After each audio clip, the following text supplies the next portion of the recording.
और ये पहला एग्रीमेंट हुआ है और वो अभी तक वो पूरा नहीं हुआ है। पहली बार ऐसा हुआ है, लेकिन उसको कुछ सक्सेस हुआ नहीं और लोग 5 साल से हमें भाड़ा नहीं मिल रहा है। 5 साल से काम बंद था और आज हम लोग भाड़ा नहीं मिल रहा है। वो सबसे बड़ा परेशानी वही है हमारी। आज हमारा बोलते आज मिलेगा, वो सरकार बोलते आज मिलेगा। कभी मिलेगा? मिलने का बाद कितना लोग मरा रूम करके, फिर रूम तो नहीं मिला। अभी भी बोलते हैं रूम देंगे, भाड़ा देंगे, कभी देंगे? हम लोग मरने के बाद देंगे। अगर भाड़ा टाइम पे नहीं जाता है तो वो लोग बोलते हैं रूम खाली करो। आज खाया, कल का इतना ये होता है कि कल कैसा पकाएंगे, क्या पकाएंगे। अभी मेरे ऊपर 2 लाख रुपए का ऊपर कर्जा हुआ है, मैं किधर से दूँ? उसको बोलो जिसने हमारा घर लिया है, उसको बोलो हम लोग को झेर ला के दो, हम खत्म करेंगे खेल। आज देंगे, कल देंगे, कभी मरने के बाद हमारा रूम देंगे हमको? कितना लोग तो मेरा बाजू वाला मर गया। रूम मिलेगा करके सब मर गया। संजय राउत जैसे लोग हैं जो उनके खुद के एंजॉयमेंट के लिए, उनके खुद के लाइफ सेटलमेंट के लिए वगैरह ये सब दूसरों के घर हड़प करते, वो बहुत गलत बात है। If the dispossessed original inhabitants of the Patra Chol are upset, then anger is also bubbling over, viewers, in Bengal. A woman today showed up and threw a slipper, trying to aim for Partha Chatterjee, the prime accused, in connection with a cash haul. Viewers, watch this sequence and listen to this individual who thinks that the netas are taking the country, these corrupt netas rather, are taking this country for a ride. Listen in.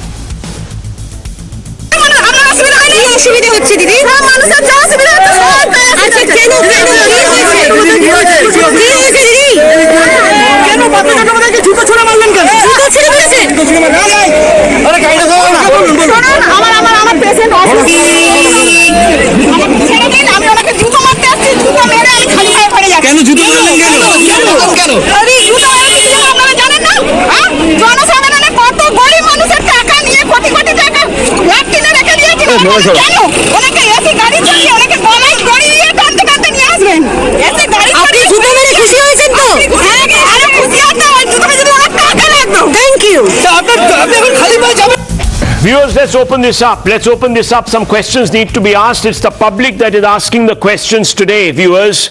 And I'm going to ask some of my own on behalf of the public. Let's first begin with Dr. Shashi Panja, Minister in Charge, Department of Women and Child Development and Social Welfare, National Spokesperson of the TMC. Dr. Panja, you saw this irate Manush of Bengal. She is as connected to the Mati of Bengal as the next person, and she feels today that your leaders and perhaps even your party has let down the poor. The question I want to ask is that while you might have distanced yourself from Partha Chatterjee, while you might have relieved him of his official duties, while you might have even suspended him from your party, is your party having a difficult time winning the perception battle? Good evening, Rahulji. Good evening to all. A very appropriate question, and I think the answer lies also in the question. It's not something that we are defending, and right from the various conversations that we join in on national television, we have always said that we do not endorse this, and let the investigations be on. Let it be fast-tracked. Let the verdict be out as early as possible. And in fact, the West Bengal government is already taking steps by the Education Department for further recruitment, which is now also long overdue. So, perception, as you said, of course, it affects all of us. And I would just say this much, that we appreciate that she is very indignant about it. She was very angry about the minister. This is absolutely justified. And we are reaching out to the people because we are reaching out so that, our connect was never lost with them. We are always there in public. We never run away. And we will handle the situation. And of course, also at the same time, the government has taken steps and the party also has taken steps. So step by step, we will go into this and of course be with the people. Okay, let me go straight across to Sanjay Jha, who is speaking for the Congress today. You heard the TMC national spokesperson and the Bengal minister, Dr. Panja. At least the TMC has conceded that there is a need to not defend publicly Partha Chatterjee, thereby prima facie perhaps acknowledging that the ED may have somewhat of a case. But Mr. Jha, the Congress party continues to defend the Gandhis. Look at the protests you are holding in the BJP claims attempt to intimidate the enforcement directorate. We saw massive protests, and I'll just show those visuals to you. Outside the Herald office in the capital today, the ED officers were inside. You encircled, there you are, you encircled the entire Herald house. You heckled the enforcement directorate's officials. Clearly, Sanjay Jha, the Congress party should have by now asked Sonia Gandhi to step down. L.K. Advani did that, if you remember, most memorably, to allow for a free and fair trial. That's what the TMC has done. You want me to respond? Yes, sir. Rahul, I say so with full responsibility, and over a period of time you'll realize why I'm. What the BJP has done is made Indian politics into a theatre of the absurd. This is a reality TV show, and by weaponizing ED, and I don't want to. No, but Mr. Jha, weaponized ED, then why has Partha Chatterjee been given the marching orders?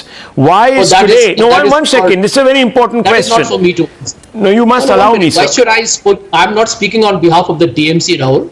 Mrs. Panja can do the needful. No, I'm only asking you. There is no smoke without fire, sir. Mr. Deshmukh, who was a minister in the Maharashtra Aghadi government, he had to relinquish his post. The courts have taken a dim view of his actions, prima facie, let me add that. Your leaders have got no relief from the courts when it came to quashing the entire Herald investigation. Yet, sir, the Congress party is forming a ring fence around them. How is this in the interests of democracy? You talk about the BJP quashing democracy, but corruption is the biggest termite. Yeah. Rahul, when you ask my friend Gaurav a question later on after I'm done, and I won't take too long, please don't forget to ask him who funds Operation Lotus, what is the source of funding for the BJP and electoral bonds, and what happened, by the way, to Subhendra Adhikari, what happened to Narayan Rane, what happened to Himanta Biswa Sharma, what happened to these leaders who had serious... Mr. Jha, I'm only asking you a straightforward question. Again, you're deflecting. Again, you're deflecting. Those questions I will ask. But today, sir, where is the common man standing with the Congress party? The common man is angry with the TMC, the common man, and if I just open my call-in lines once again and get viewers on this show, they will tell you what they think. Yeah, if you want, I'll do it. These conversations with viewers are absolutely live. So I'm asking you, where is the outpouring of public support for the Congress? Show me one instance when there are spontaneous agitations being held for the Congress party against the ED. Rahul, let me tell you this straightforward. I can tell you that the people of India, and trust me, if the BJP is not so consumed by its political arrogance, they should wake up. The people of India are watching. If you think that just by weaponizing ED and terrorizing everybody is going to work, It's not. Sir, The people of India will sir, one select the second. right time to Sir, proceed. when you turn the CBI into a cage parrot, and I'm not saying it, I'm only quoting the Supreme Court, who hit the streets? Right. It was the Aam Aadmi. Today that Aam Aadmi has become a political party, but at that time it was a movement, India against corruption. There were people Rahul- who hit the streets.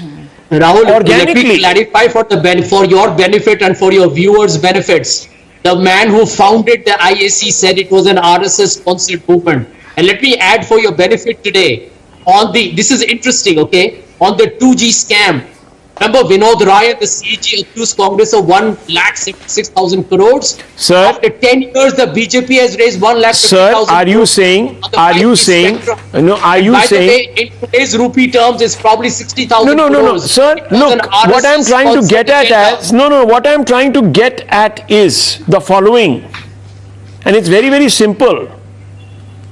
And I'm asking you this, there were people who threw slippers at Mr. P. Chidambaram because of the scams of your government. Were they also RSS sponsored, sir?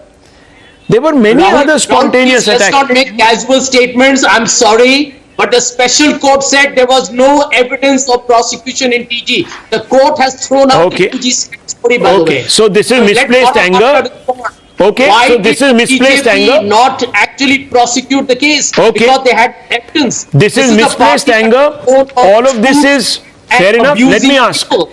Let me Maligning ask. Christian I've also campaign. opened our lines to our Congress's viewers. mistake is they didn't fight it. Okay, houses of swindle are being mocked by the BJP. Mr. Bhatia respond to Sanjay Jha, also respond to Dr. Sashi Panja, who says that, look, we are going to let the ED prove itself. The conviction rate of the ED is 0.5%. The ball is in the ED's court. If it has a case, it will prove it. There will be a conviction. We are not saving anyone's skin. The Congress, of course, is brazening it out tonight.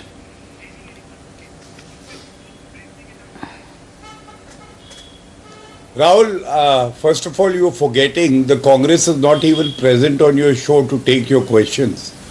Last that I checked, my friend Sanjay Jha is a suspended Congress leader. So Congress is not represented on your channel. But having said that, let me start with certain facts. You know, Sanjay Jha very rightly said, let's not make casual comments.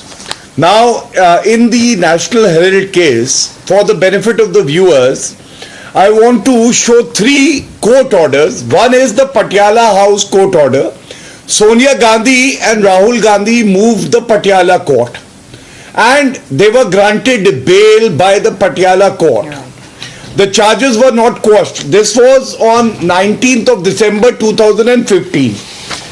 Right after that, they moved the Delhi High Court, and the High Court and the Supreme Court of the country has the power to even quash the charges if the ground of political vendetta is shown clearly by proof. Now the Delhi High Court decided not to quash the charges, and this is what they said. The Delhi High Court, and I am just quoting one line which is very pertinent, that the conduct of the petitioners, Sonia Gandhi and Rahul Gandhi, is questionable and there is criminal intent. That is the phrase used. Now after this, Rahul, they moved the Honorable Supreme Court. The Honorable Supreme Court in 2016 said this, and this is not casual, this is the Honorable Supreme Court speaking, and I quote, in rejecting the prayer for quashing the proceedings against the petitioner is concerned, we find no justification in interfering therewith.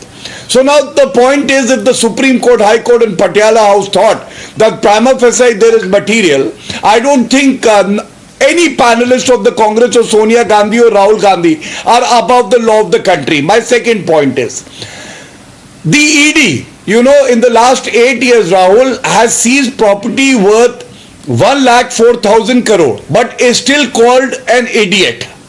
ED is an idiot. Adhir Ranjan Chaudhary and Paltu hai. And look at the genius of Rahul Gandhi. He is out on bail, but for Adhir Ranjan Chaudhary and the leadership, he is a genius.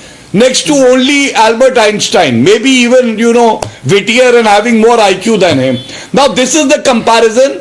They idolize the Gandhi Parivar, which is corrupt.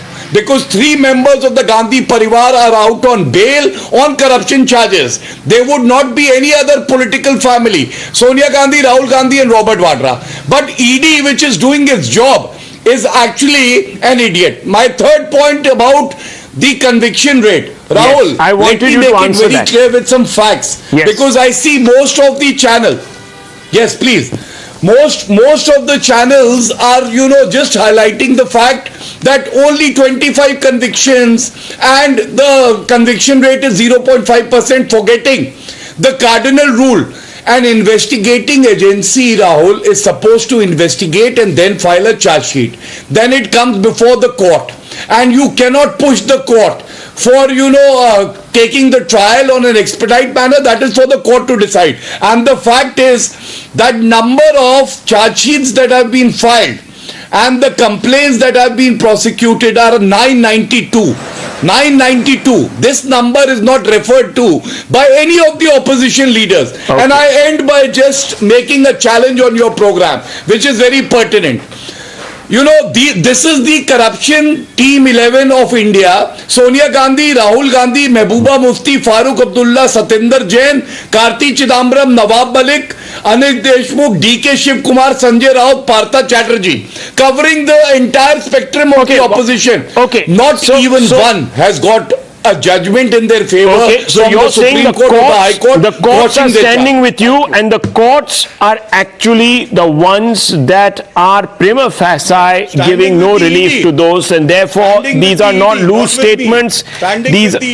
Okay, that these are actually studied statements. Sanjay Jha, that's a pretty good case that Mr. Bhatia is making in his defense. Casual statements, he says you can't call court notifications, court orders, casual statements. Very quickly, and I want to bring in Gargi Nandi Roy as well as, of course, Mr. Bhandari. Yes.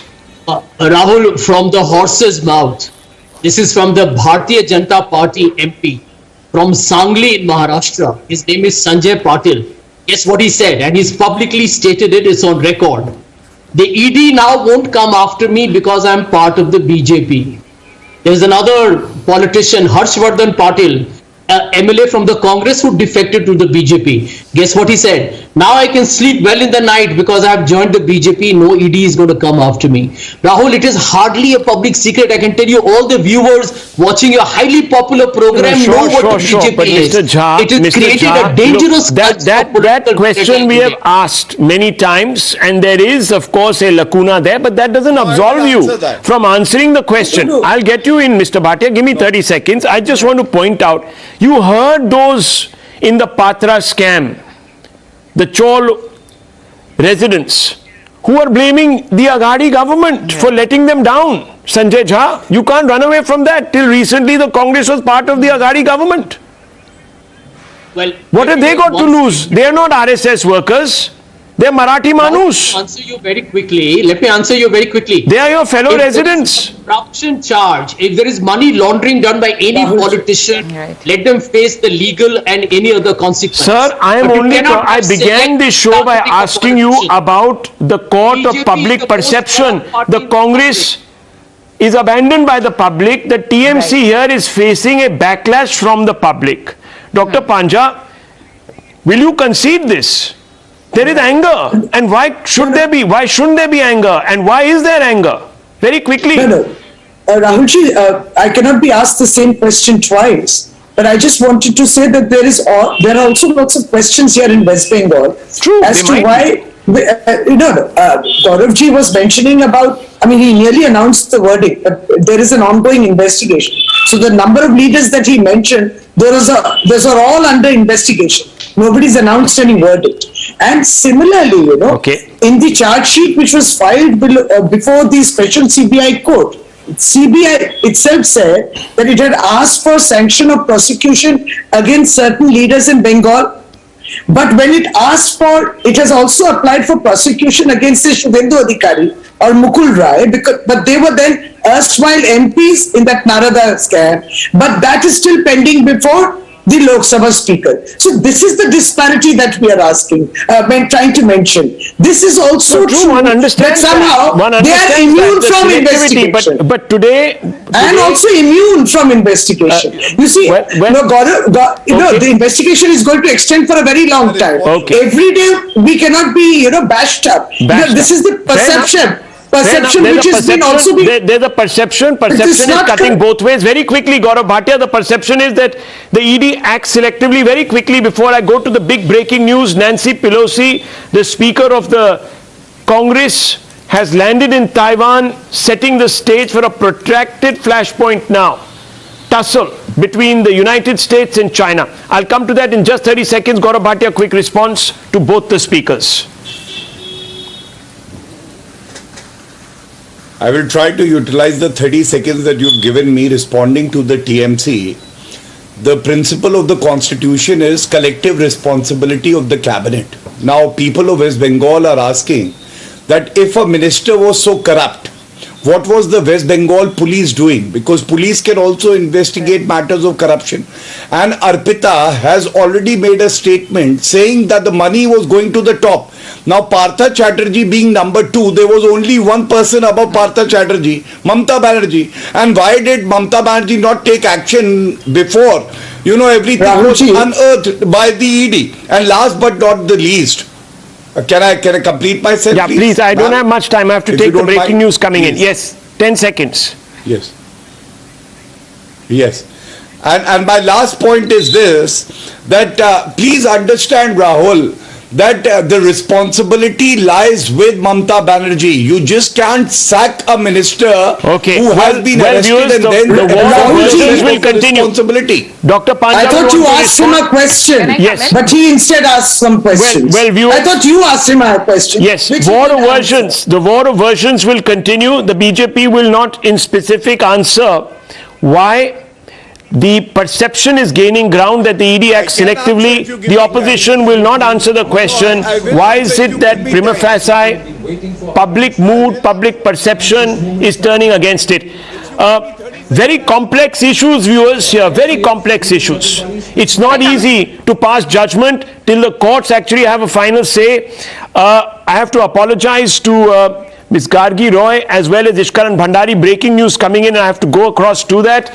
I'm being told, viewers, that Nancy Pelosi, who is the Speaker of the US House of Representatives, Congresswoman in her own rights, has landed in Taiwan. Now, viewers, this is the first time in over 25 years that any American high-ranking official has landed in Taiwan. The Chinese are completely besides themselves with anger. I will show you some quotes. The Chinese have come out and said that this is an act of gross provocation, number one. Number two, that China follows a one China policy, that Taiwan is theirs.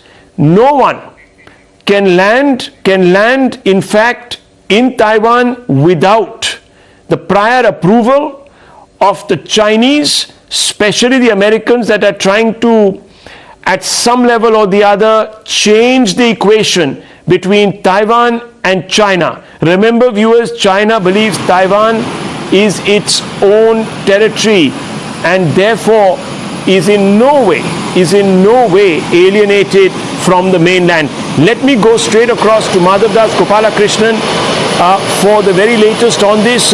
Madhav, war of words been breaking out between the Chinese and the US. Some people, perhaps prematurely, already speculating that this could trigger a massive world war. Well, of course, Rahul, there has been a lot of build-up, and of course, while it may be just saber-rattling at its best, as we've seen many times in the past, but we have seen Chinese jets, in fact, being scrambled across the Taiwan Straits earlier today, and of course, all of that activity taking place in the run-up to the landing of that US Air Force special aircraft whose call sign goes by SPAR 19. Now, this has been one of the most tracked aircraft online ever, and several of the online online aircraft tracking websites have even crashed owing to the huge volume of traffic and interest that this entire episode has generated. Yes, there are buildings that have been lit up welcoming Nancy Pelosi. There's a huge build-up of police as well as politicians of Taiwan who are present on the tarmac to greet her, which as you rightly said, since Newt Gingrich about 25 years ago, she's the first high-ranking official of the United States and someone who's been associated with several landmark legislations in the US House of Representatives, who's now of course touched down on ground. Now this is a very long and circuitous route that has been taken after taking off from Kuala Lumpur, taking the Philippines route to actually touch down there in Taipei. This is certainly going to be a very, very important visit because we've already seen the statements coming out from China. There have been disapproving words coming in from Russia as well. Stay on but with this me, is a similar sort of exercise that we saw. Stay on with me. I want to go across to Ting Ting Liu, military expert, who's joining us from Taiwan. The first visuals of a US official of this stature since Newt Gingrich in 1997, who was also speaker, visited Taiwan. What we are seeing here is perhaps nothing short of history. Back then, the Chinese response was not as aggressive as it is now. Why do you think the Chinese are reacting so aggressively now, Ting Ting Liu? No doubt we are seeing a very different political environment and political spectrum as compared to what we are seeing 25 years ago. So, we are seeing like stronger words and maybe a stronger pressure from within PRC itself. And no doubt, just before Pelosi's arrival in Taiwan, there has actually been a lot of rhetoric coming out from the, we are seeing like not only the Chinese state media, but also within PRC itself. So, there are actually expectations, from the outsider, we see that maybe there are expectations for the PRC government to react more actively to such a situation. And we are also seeing that no doubt US-China tensions has been increasing over the past few years. And Taiwan, is a key issue that as of now, both sides see, especially from the PRC point of view, as a problem, as an issue. So no doubt we are facing with a very different political spectrum right now. Very, very interesting analysis by Ting Ting Liu. Viewers, let me tell you that the Chinese Foreign Ministry spokesperson Zhao Lijian has said, quote, "We would like to tell the United States once again that China is standing by the Chinese People's Liberation Army, which will never sit idly by, and China will take resolute responses and strong countermeasures to defend its sovereignty and territorial integrity," unquote. This was a comment by the China's Foreign Ministry spokesperson during a regular daily briefing. General Bakshi, what do you make of this commentary? Is this China posturing, or do you believe the Chinese have the capacity to act? Look, both sides are posturing. This is a game of brinkmanship. This is a game of chicken. Initially, President Biden said his chief of staff, military chief of staff, General Miley, doesn't think it's a very good idea. Nevertheless, Nancy Pelosi decided to come to China. It was not revealed earlier. Now she's coming with due precautions from the eastern side. 8 F-15 aircraft with a tanker from Japan have escorted her flight. Right, China has declared, stopped all civilian flights in the areas. Their Su-35s were up. Now, and China, when the talk took place between Biden and Xi Jinping just about a few days back, China warned the United States that you are playing with fire, you could get burnt. So the Americans now had their prestige pitted. They have gone ahead with this visit. It remains to be seen what China will do. Okay. What is the matrix of military options? One, you do nothing. You lose face. I don't think the Chinese can afford that. Xi Jinping is heading for his third term. He wants to secure a third term. He wants to look strong in front of his people, in front of the world. So then what do? You do symbolic action. Let us say you fire some missiles, tactical ballistic missiles, against some Taiwanese targets. Could be ships, could be land-based targets. You fire a shot across the bow. 3, you do a limited action. there are a number of Taiwanese islands very close to the Chinese port, Nansha, etc. You take one of them, right? Number 4, you say, let me not go step by step. If I have to do, let me do a Pearl Harbor. So you fired the Dongfeng missiles against the 4 carrier battle groups of the Americans that are floating around in that area, in South China Sea, in the Sea of Japan, etc., etc., East China Sea, you know, and you go full hog. So what will China do? I think it will confine itself for the time being to no direct clash with the United States, but definitely it will try to show and assert and show its displeasure, its willingness to act by taking on some symbolic stroke limited action. What it takes in the days to come, I mean, that is the Chinese decision. Let me ask Colonel RSN. All satellites are watching what is happening, what is the mobilization. Let me ask Colonel RSN also, who's listening in intently. And this is a question that I want to ask you based on what we have seen over the last 6 months, Colonel RSN.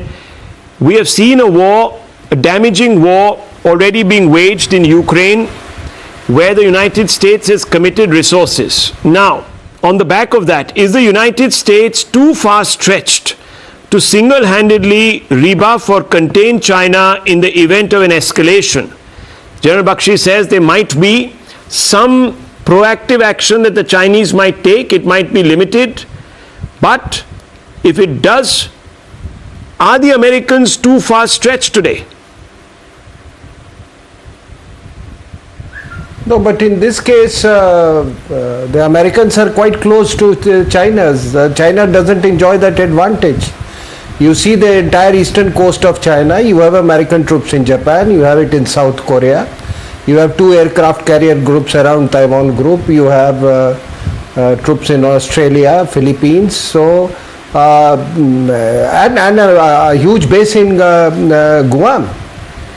So and further to in Hawaii. So if you see the map, I mean the Chinese are clearly at a disadvantage if you combine all these forces and the war resources.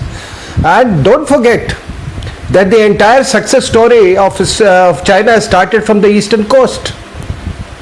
All these Shanghai and other areas. So it's I would say it's an Achilles heel, and please don't go by this don't by the military balance and inventories. It's absolutely nonsense. It doesn't work actually. Don't go by that. You have to see the geopolitical and geostrategic advantage vis-a-vis disadvantage, and I see clearly in geostrategic terms. If you see take the Indo-Pacific region as a whole, the Americans clearly have an advantage. Okay. And I can bet, I can bet on this that the Chinese will be very foolish to invite, to provoke or and thus invite any kind of retaliation. But you are absolutely right. No, as far as Ukraine is concerned, no, the Americans have not deployed their resources directly. They are contributing indirectly. But probably somebody on the previous anchor on the 8 o'clock show, she asked me that what about the timing of the visit. Yes, it could have been prompted by the ongoing Russian-Ukraine conflict, and there certainly the Western forces are, Let me tell you that Nancy Pelosi, after landing in Taiwan, has just tweeted. Their viewers on your screens is that tweet. Our visit is one of several congressional delegations to Taiwan, as in no way contradicts long-standing United States policy guided by the Taiwanese. Let's go back to that tweet really. Yes, by the Taiwan Relations Act of 79, US-China joint communiques and the 6 assurances. So very important. Nancy Pelosi suggesting that there is precedent here, that they are being guided by certain agreements that were reached.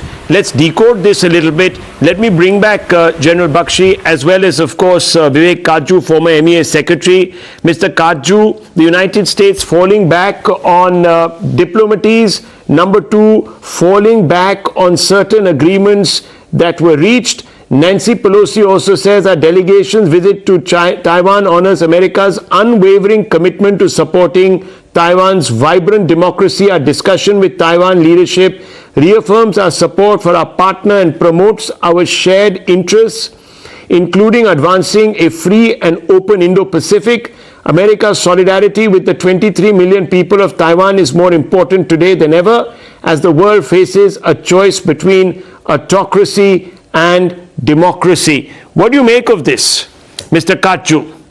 In the first place, I think what Nancy Pelosi has emphasized is that a visit does not mean a moving away from America's principal position of supporting a one China policy. That is clearly spelled out. After that, she has said or reiterated America's known positions on Taiwan. So therefore, she is trying to cushion the impact of her policy on Beijing.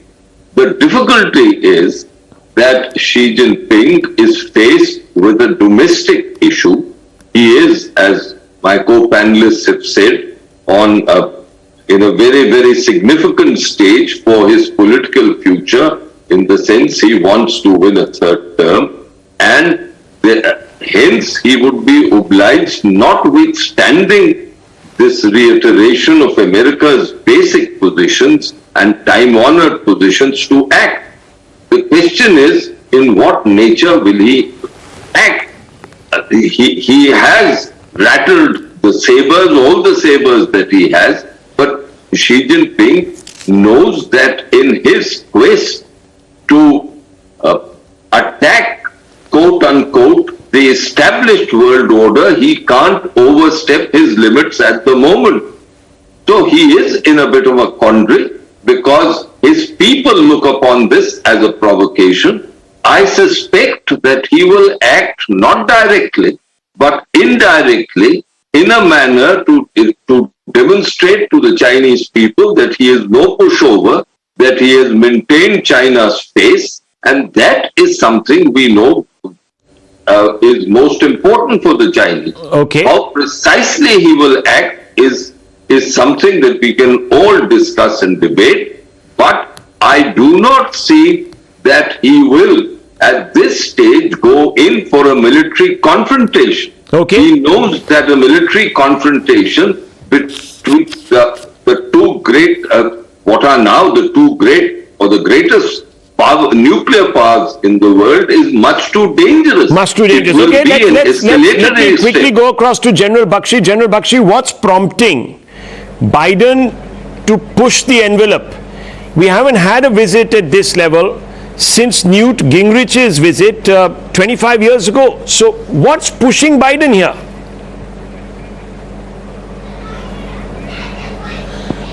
Look, the simple fact is that if you follow the China watchers, they are saying that the Chinese demographic is in the decline, right? Serious decline because of the one-child policy. Their economy is facing problems. This may be his last chance to act, just as it was Russia's last chance to act in Ukraine. Demographically, thereafter, they are not going to be in a position. So we are stepping on some dangerous terrain. Let me give you some precedents, by military historical precedents. 1950, General MacArthur was advancing on to the Yalu, right? The Chinese PLA. Then there was Mao Zedong, a combat-hardened Chinese military leader. He warned the Americans not to cross the Yalu, not to come close to the Yalu. MacArthur ignored, he went close to the Yalu, and 1 million Chinese attacked across the Yalu. Now the difference today is, that the Chinese army hasn't fought a war for the last 40 years. 41 in fact, and when it fought the last war with Vietnam, it did not put up a very good show. These people haven't really fought war, so their willingness to fight would not be as much as Mao's was. That leadership had fought non-stop for 30 years. Yes. But yet they have their prestige. Okay. They have the loss of face. Madhavdas If you do nothing, The Chinese Madhavdas leadership will Gopalakrishnan, suffer a the serious Chinese loss. Communist Party Taiwan Work Office, obviously the one that looks after the affairs of Taiwan, has tweeted, it has said that it has said some harsh words for Taiwan, isn't it? Well, absolutely. In fact, they're saying that this is a collusion with the US that will lead to disaster. Those are the words coming in over there, and in fact it's being carried by the official broadcaster's Twitter handle that we can see displayed on our screens as well. Several of the Chinese state handles have also been putting out tweets saying that Pelosi has landed in Taiwan, opening an era of high intensity competition between China and the US over the Taiwan Strait. Taiwan is close to Chinese mainland and Beijing has sufficient cards at hand. We will play them one by one confidently. The PLA is announcing a series of actions. So these are all voices which are known to be, taking the official China line, which are putting out all of these messages. But now I just want to very quickly in 30 seconds bring to you an anecdote of what happened 2 months ago when there was a Quad summit right there in Tokyo, and all of that, of course, where not just Indian Prime Minister Modi, but the leaders of the US, President Joe Biden was present there, Anthony Albanese was there, and of course the Japanese PM was present there. At that Quad conference, we had suddenly seen choppers starting to circle the conference venue, and later we found out that it was because there were joint exercises by the China and Russian air forces that were being carried out in the East China Sea and in the Sea of Japan, and that in fact led to fighter jets being scrambled from the Japanese and the South Korean side, which had to shadow these aircraft. So this is not something that has happened for the first time. It is something that is very well known. China in the past also, when it has ever felt threatened and wants to send out a message, has similarly scrambled its jets, and it's something that's happened in the past as well. Well, that's very good. That's very good perspective that you've just brought in, quoting past history. I just want to draw viewers' attentions to what Global Times, which is the Chinese state-affiliated media, its mouthpiece really for the Chinese government. It's come out and said that China will definitely take all necessary measures to resolutely safeguard its sovereignty and territorial integrity in response to the US speaker's visit. All the consequences must be borne by the US and the Taiwan independence separatist forces. This is FM on Pelosi's visit to Taiwan. So the Chinese FM is being quoted there. General Bakshi says that some sort of limited action could be taken by the Chinese. Let's see, viewers. Let's see if the Chinese follow up their big words, they walk the talk or not. But I want to shift focus a little bit because there's been another very dramatic development that could queer equations here in South Asia, viewers, and also could lead India to take a very different view of the evolving situation on its western front. And I'm talking about the story that we all woke up to this morning, a significant story. One of the world's most dreaded Islamist terrorists and Hindu phobes, Ayman Al-zawahiri, deputy to Osama bin Laden, a man who was always metaphorically stuck at the hip to Osama bin Laden, according to the United States President, has been eliminated in a missile strike. The United States used a Hellfire missile to eliminate Ayman Al-zawahiri. Guess where he was? He was in a posh area of Kabul. Viewers, a posh area of Kabul. I'm underlining that word. Why? Because we were told, assured by the Taliban, that they will not be supporting anymore any global terrorism or giving shelter to any global terrorist. The Taliban sheltered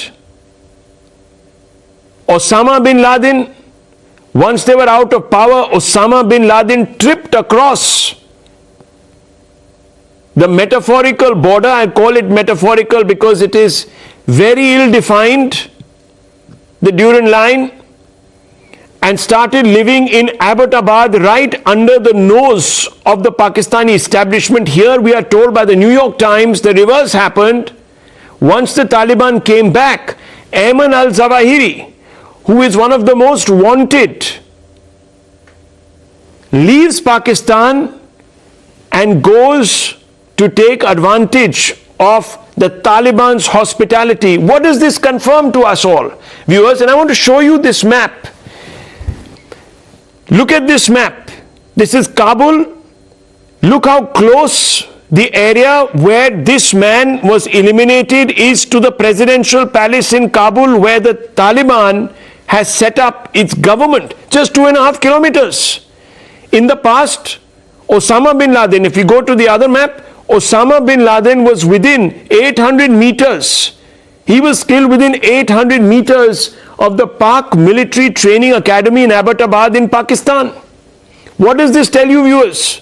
That the Taliban and the Pakistani establishment are still harboring terrorists. India has taken a very hardline position. No talks position against Pakistan, but there is a fear that India was going a little soft on the Taliban. Has the time come now to blacklist the Taliban? That's the fundamental question, and I want to open this up. I want to ask General Bakshi. General Bakshi, there has been talk that we want to engage the Taliban once again. The Taliban making these statements about welcoming Hindus and Sikhs back, even at a time when they were giving refuge to a Hindu phobe. What do you make of this new development, number one? And number two, should India blacklist the Taliban and give up on trying to sort of win it over, establish a diplomatic connect with it, etc.?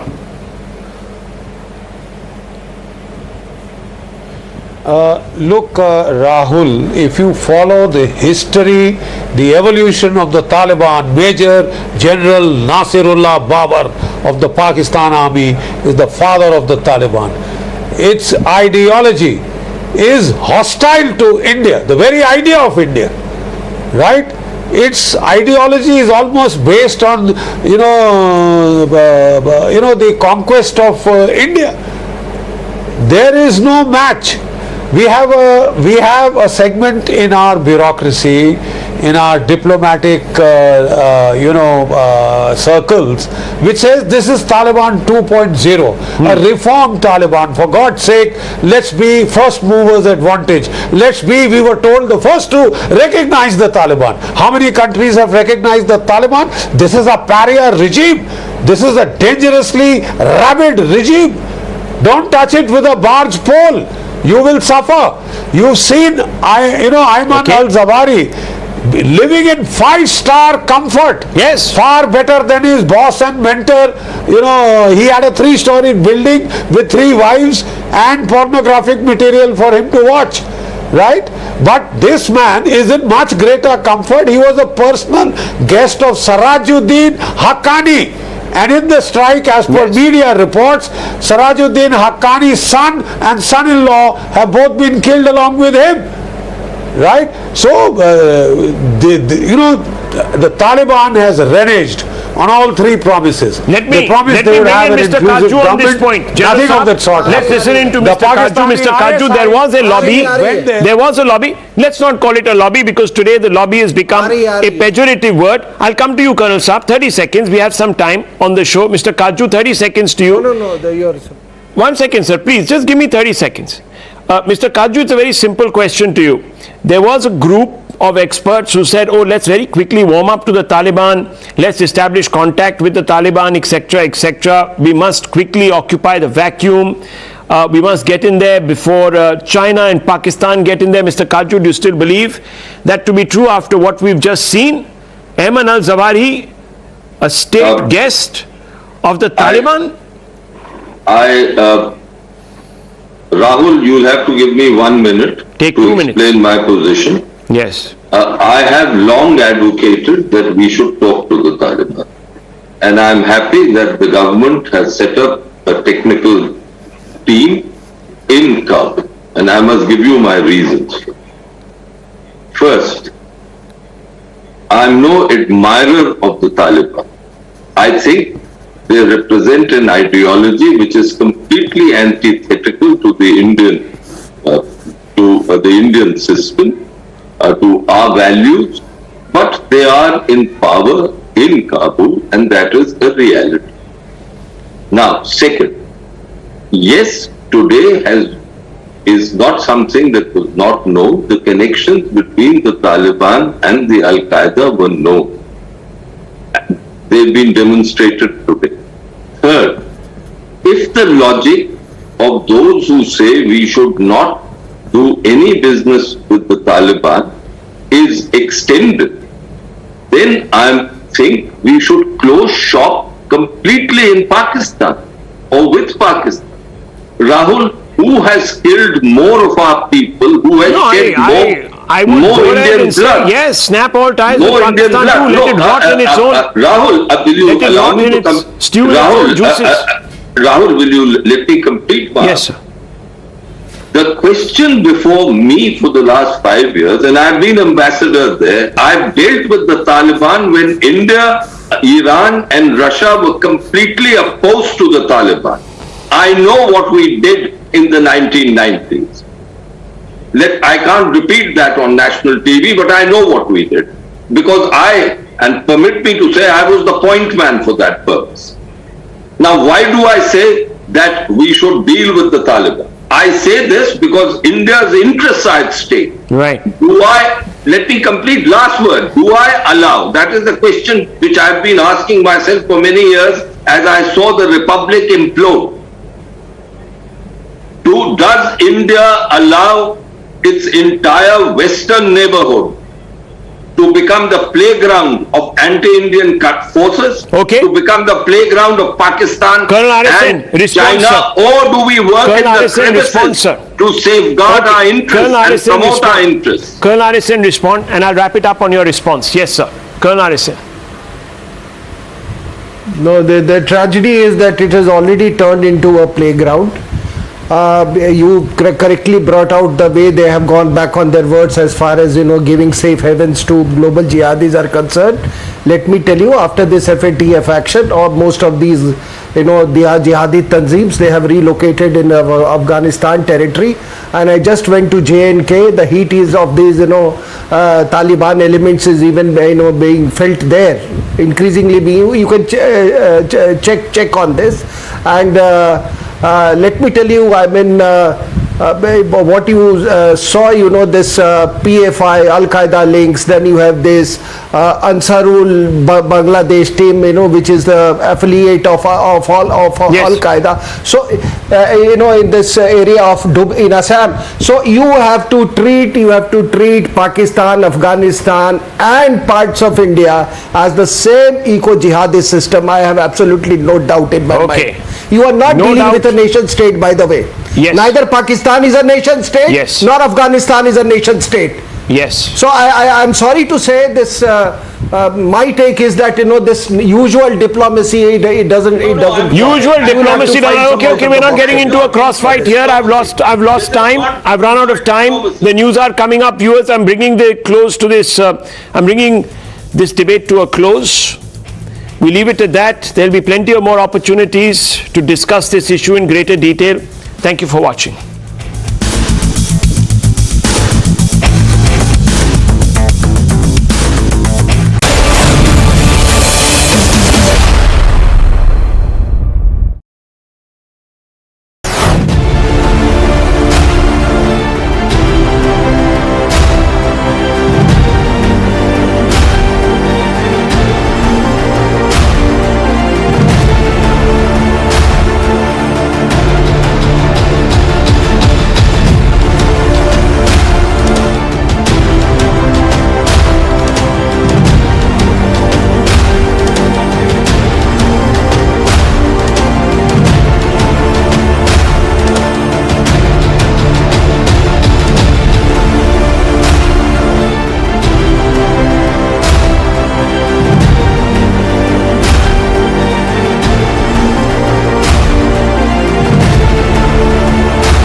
the show tonight, viewers. Investigation into Karnataka BJP worker Praveen's murder case gathers pace. Dakshin Kannada police today arrested 2 more persons, while cops are on lookout for 4 more accused.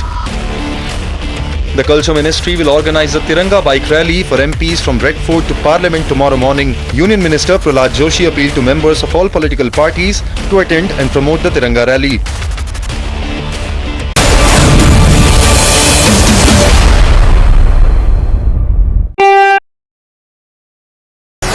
The most pressing issues, the most informed minds,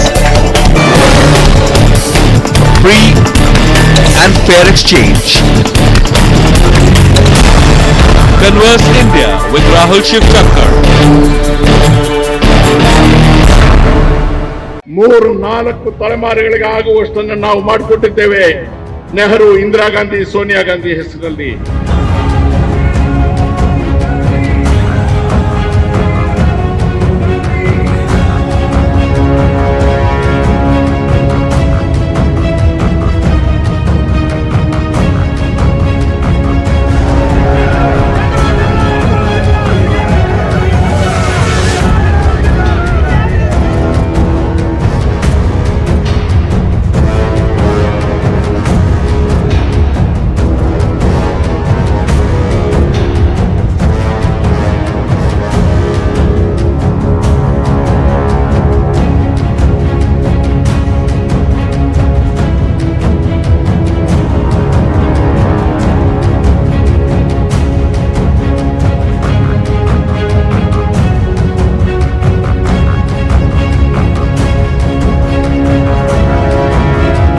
Congress ಅನ್ನು ಬಲಗೊಳಿಸಬೇಕು, ಸೋನಿಯಾ ಗಾಂಧಿ ಅವರಿಗೆ ಶಕ್ತಿ ತುಂಬಬೇಕು, ನೈತಿಕವಾಗಿ ಅವರಿಗೆ ಒಂದು ಸಮಾಧಾನ ಇವತ್ತು ಆಗಬೇಕು.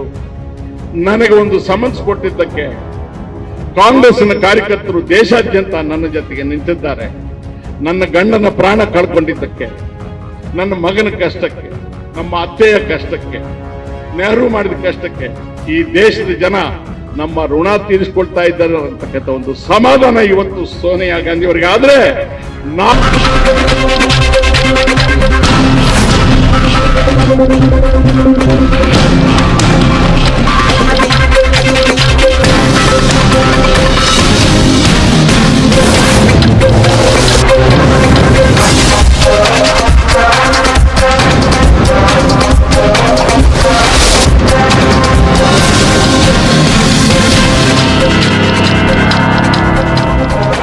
Good evening, ladies and gentlemen. Tonight on the Newshour, I'm going to tell you stories of pain and anger.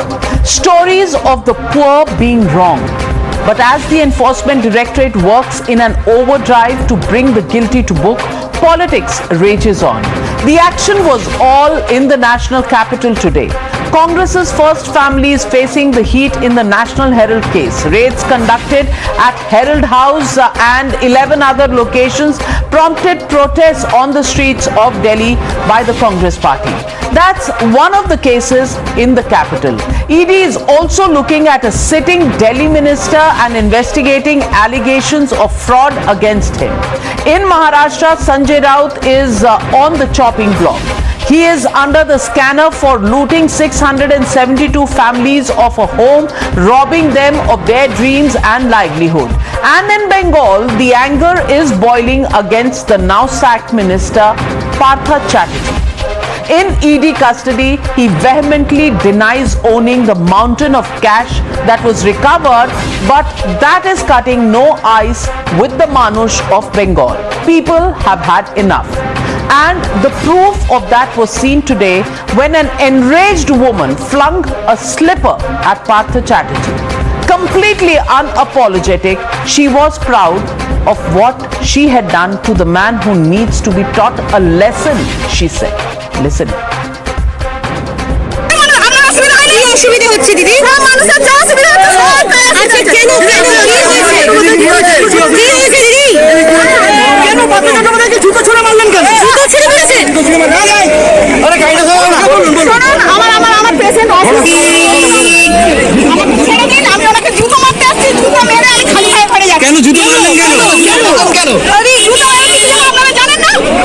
জনসাধারণের কত গরিব মানুষের টাকা নিয়ে কোটি কোটি টাকা এক দিনের On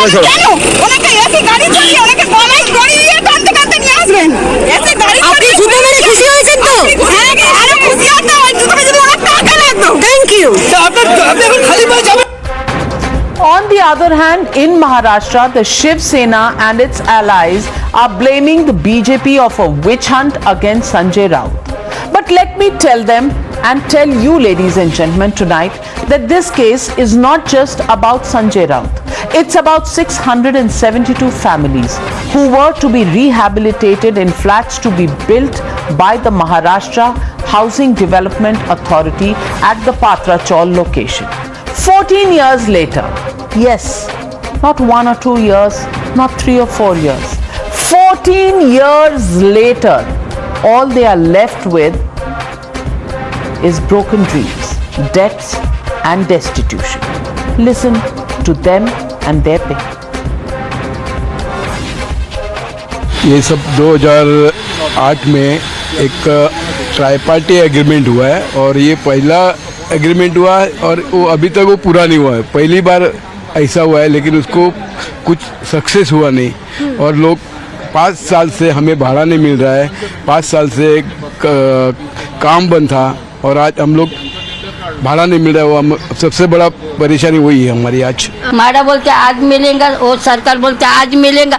कभी मिलेगा? मिलने का बाद कितना लोग मरा रूम करके, फिर रूम तो नहीं मिला. अभी भी बोलते हैं रूम देंगे, भाड़ा देंगे. कभी देंगे? हम लोग मरने के बाद देंगे. But the scam that is bigger than these two and involves a party that has governed India for decades together. The heat is on the Gandhis in the National Herald case. A week after Sonia Gandhi was questioned for a third time today, the Enforcement Directorate carried out searches at Herald House and 11 other locations across the country in the alleged money laundering case. Now, the intensified crackdown comes just a day after Rahul Gandhi took to the autocrat jibe at the central government over ED's action against Shiv Sena MP Sanjay Raut. But for the Congress and its workers, today's raids are nothing more than just vendetta. Massive protests took place at the Herald House with Congress workers hitting the streets. Even as ED officials were conducting the raid inside, Congress workers were protesting outside the office against the ED's action. 3 states, 3 cases, but one legitimate question that I want to ask on the Newshour tonight. Is politics greater than probity for the opposition? That's the question and that's the debate. ED corruption crackdown, that's the hashtag and that's the debate coming up on the other side. You're watching the News Hour at 9. Debate number 1 on Times Now. Super Prime Time. And joining me tonight, Shehzad Poonawala, national spokesperson of the BJP, Dr. Anand Ranganathan, author, Tehseen Poonawala, political analyst, Vijay Krishna, supporter of the Shiv Sena, Ashutosh, political analyst and senior journalist. And my first question that I want to ask Shaugato Roy, Member of Parliament and spokesperson of the Trinamool Congress. But before I ask you that question, Dada, I want to bring in and some breaking news that just coming in. The latest that we are getting to know from our sources in Bengal is that 6 more flats are now on the radar of the Enforcement Directorate. These flats belong to companies in the name of Arpita Mukherjee, and these have been tracked down by the ED based on the documents that have been seized from Arpita Mukherjee as well as Partha Chatterjee, the alleged aide of Partha Chatterjee and Partha Chatterjee himself. All of these flats are now occupied by tenants.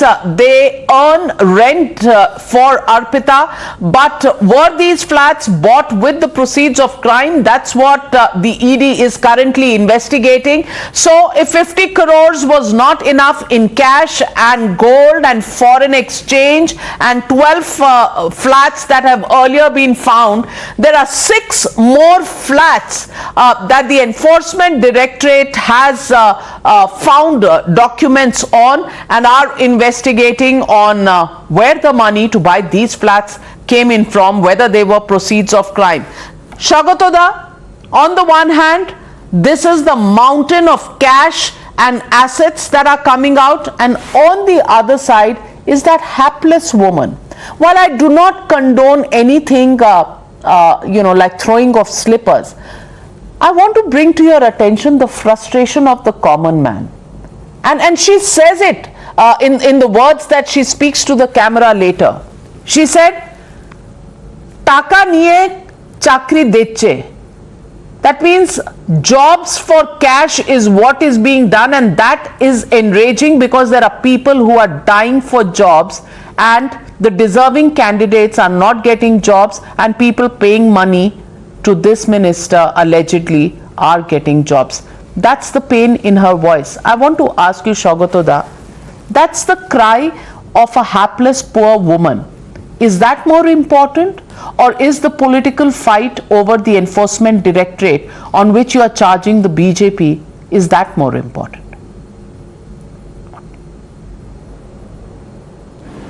No, Navika, in my political life I have learned that many of the cries of hapless people are often stage managed. I do not know about the identity of this woman, whether she has been put there by some opposition party, opposition to TMC in Bengal. But I'll again repeat that I am not here to defend the indefensible. What Partha Chatterjee has been accused of and his paramour or girlfriend has been accused of are indefensible. And I am shocked at the amount of corruption. Have faith that since I do not own any flat anywhere in the country, I do not know how they acquired that. So if the woman was genuine in her protest, I would say that all right, let it pass, though I do not condone any sort of act of violence. So we should not read too much into one chappal throwing. What Partha has done, if proved, and what his girlfriend has done are unpardonable sins. If they have really taken money from the job aspirants, is the worst crime that can take place, and I condemn with all the sincerity at my command. But having said that, let me tell you what, Navika, that the ED is one of the third class organization. They are acting at the behest of the masters in Delhi. It is headed by some middle rank police officer, and you may know that their conviction rate is 0.5%. They do not convict anybody. They have this power to raid and to attach properties. But they do it without any preparation, as a result of which no convictions taken place. And ED raids have multiplied many times ever since Modi came into operation. It was Chidambaram's mistake to have brought such a PMLA law, but the government has tightened the law further. Supreme Court has given sanction, and ED is a elephant bull in a China shop. They are trying to break everything. It Bull has been in mentioned a China shop, that Sanjay Raut has been headed arrested, by raided. a middle rank police officer, and it is acting at the behest Yes. of Modi. May I just correct you on what I know, because I've been following central government and bureaucracy and agencies for nearly 25 years of my 30-year career. May I just inform you that the man heading the enforcement directorate is not a police officer. Admire you. He's an IRS officer. He's an IRS, Indian Revenue Service officer. He's not a police officer, number one. He's been given an extension. He has been given that is a 2 separate extensions. matter. I'm only correcting you on the police officer point that you made. No, why has he been engaged? No, Why? that's a separate argument, and we can argue and debate that as well. I'm just correcting you on the factual point that he is not a police officer. Isn't his name Sanjay Mishra? No. Is that a It he's may a favorite be. boy of the Modis. It may be, but he is a revenue service officer and he is not a police officer. If that is a part of your charge against the ED, then he is a revenue service officer. Is my limited point. And you know, to make another point. As bad.